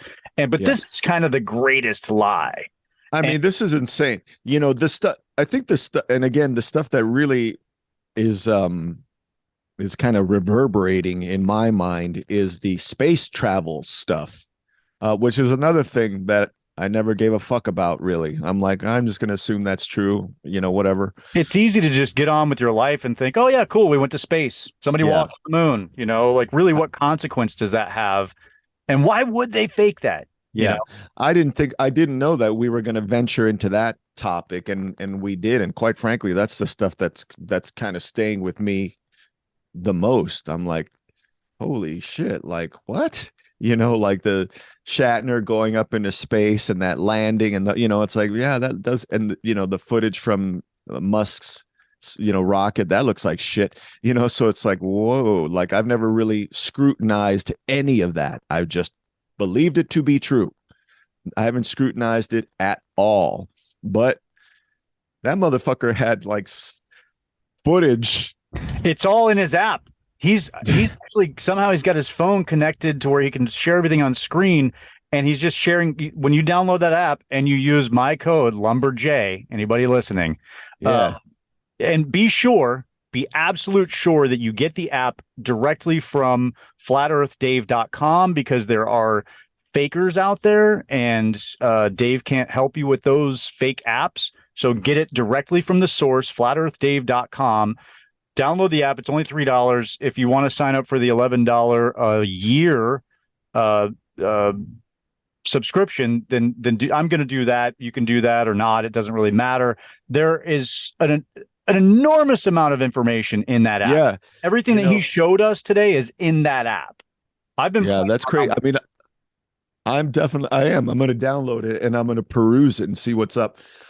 I think since we're talking about it, I think the thing that maybe it's because we're already a couple of hours into it, maybe the thing that made the least impact on me, or maybe the thing that I just wasn't quite, is the flight path stuff. I was like, well, all right, like, okay, on the flat Earth map, this is why this plane would stop here. I don't know. It just didn't have that much of an impact on me. Since I guess we're kind of critiquing this experience. Yeah, absolutely. That would be the one thing that I would be the strive for us to do on this show is be authentic, whatever we're feeling or thinking and everything like that. So yeah. I think that that's compelling. I think that the way that everything lines up, it wouldn't, if somebody showed me just that, I'd be like, all right. It probably wouldn't sell me on a flat Earth or even have me. I mean, like, I'm teeter-tottering here, but and maybe I didn't understand when he was talking. I don't think I understood the concept clearly. Well, I think he was talking about, if you're north of the equator, do you fly under the equator, and if you're south of the equator, do you fly over the? I didn't quite grasp what he was getting at there. In a nutshell, if you're north of the equator and you're flying from one northern place to another northern place, there really be no reason to cross the equator to go back to that north, right? And that happens all the time. Things fly from north to north without crossing the equator. But then, if you look at the globe, if you're in the southern hemisphere below the equator, the same should be true. Be able to fly anywhere in the south without crossing the equator, right? Yes, but on the flat Earth map, you have to cross the equator to go anywhere else south, because, like, I wish I could pull up an image of the flat Earth map, but you have to fly across the equator, even if you're going from New Zealand to, I don't know, South America. You have to fly across the flat Earth. Yeah. So you have to fly across the equator. And in fact, I see. A flight from New Zealand to South America would not fly direct to South America. It would fly across. It would cross over the equator. So you would think that you could fly from north to north without crossing the equator, and south to south without crossing the equator. You can fly, but you can't do south, because that's all in a north very to north. small But you circle. can't. But you can't do it on the southern hemisphere, because you have to fly across what we consider the equator. Thank you for, using the flat, right. It definitely gets confusing. And if you diagram flight paths in the southern hemisphere of the planet, using the spherical Earth model, the Helios, whatever the fuck they call it, like, you get this arching pattern, right? Is that what he was? So, like, when you diagram those, they have this arching pattern, which doesn't make sense. It really should be a straight line, right? Is that correct? Yeah, I mean, I think that's exactly what we're saying here. Is like, you do end up, when you fly from somewhere in the south to somewhere else in the south, crossing the equator. Right. Presumably twice. I mean, I guess if you cross over and then back, I don't know. Now, maybe just once. Yeah. It's confusing. Yeah, that one a little, I was like, I'm not sure if I'm grasping, because you have to grasp that kind of basic that fundamental concept of, like, okay, what do you, right. That was a little bit confusing for me. I'm like, I'm not sure where that's going exactly. I don't even know how to find Turkey on a map. So it's like, I mean, trying to think about how to get places and where they are and all that kind of stuff. I mean, I could find Turkey, actually. I know it's actually close to Russia. It's here's south of Russia. Here's Tajikistan. There's Ukraine. There's Turkey. Yeah, it's close to Ukraine. I'm pretty. It's in between the Black Sea and the Mediterranean Sea. So, I guess to wrap things up, I was very excited about this episode, and I think it went rather well. I'm glad you enjoyed it. I can tell you did. Oh yeah, man. Like I was like, that was actually fascinating, you know? Yeah. This is where Yeah, I'm like, yeah, hold on.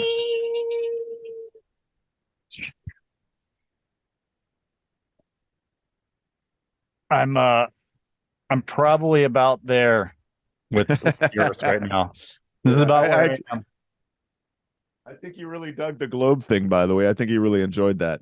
Yeah, The I thought inflatable globe thing. it would play off pretty well. He's going to use Yeah. the images where we hugged it for his thumbnail in the video for his site. So Yeah. it'll be Yeah. exciting to see that. Yeah. Let's wrap it up, brother. I think we're approaching 3 hours now. Thank Yeah, you so man. much, everybody, for tuning in to episode 3 of the new show, The Macro Dose.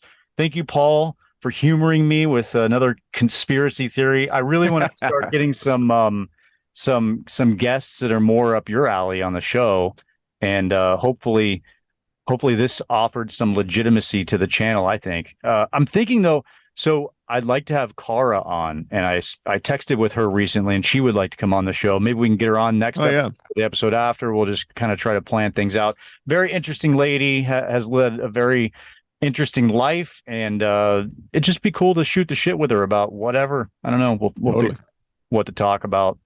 uh that's it. Thanks everybody for joining. See you next week. Peace.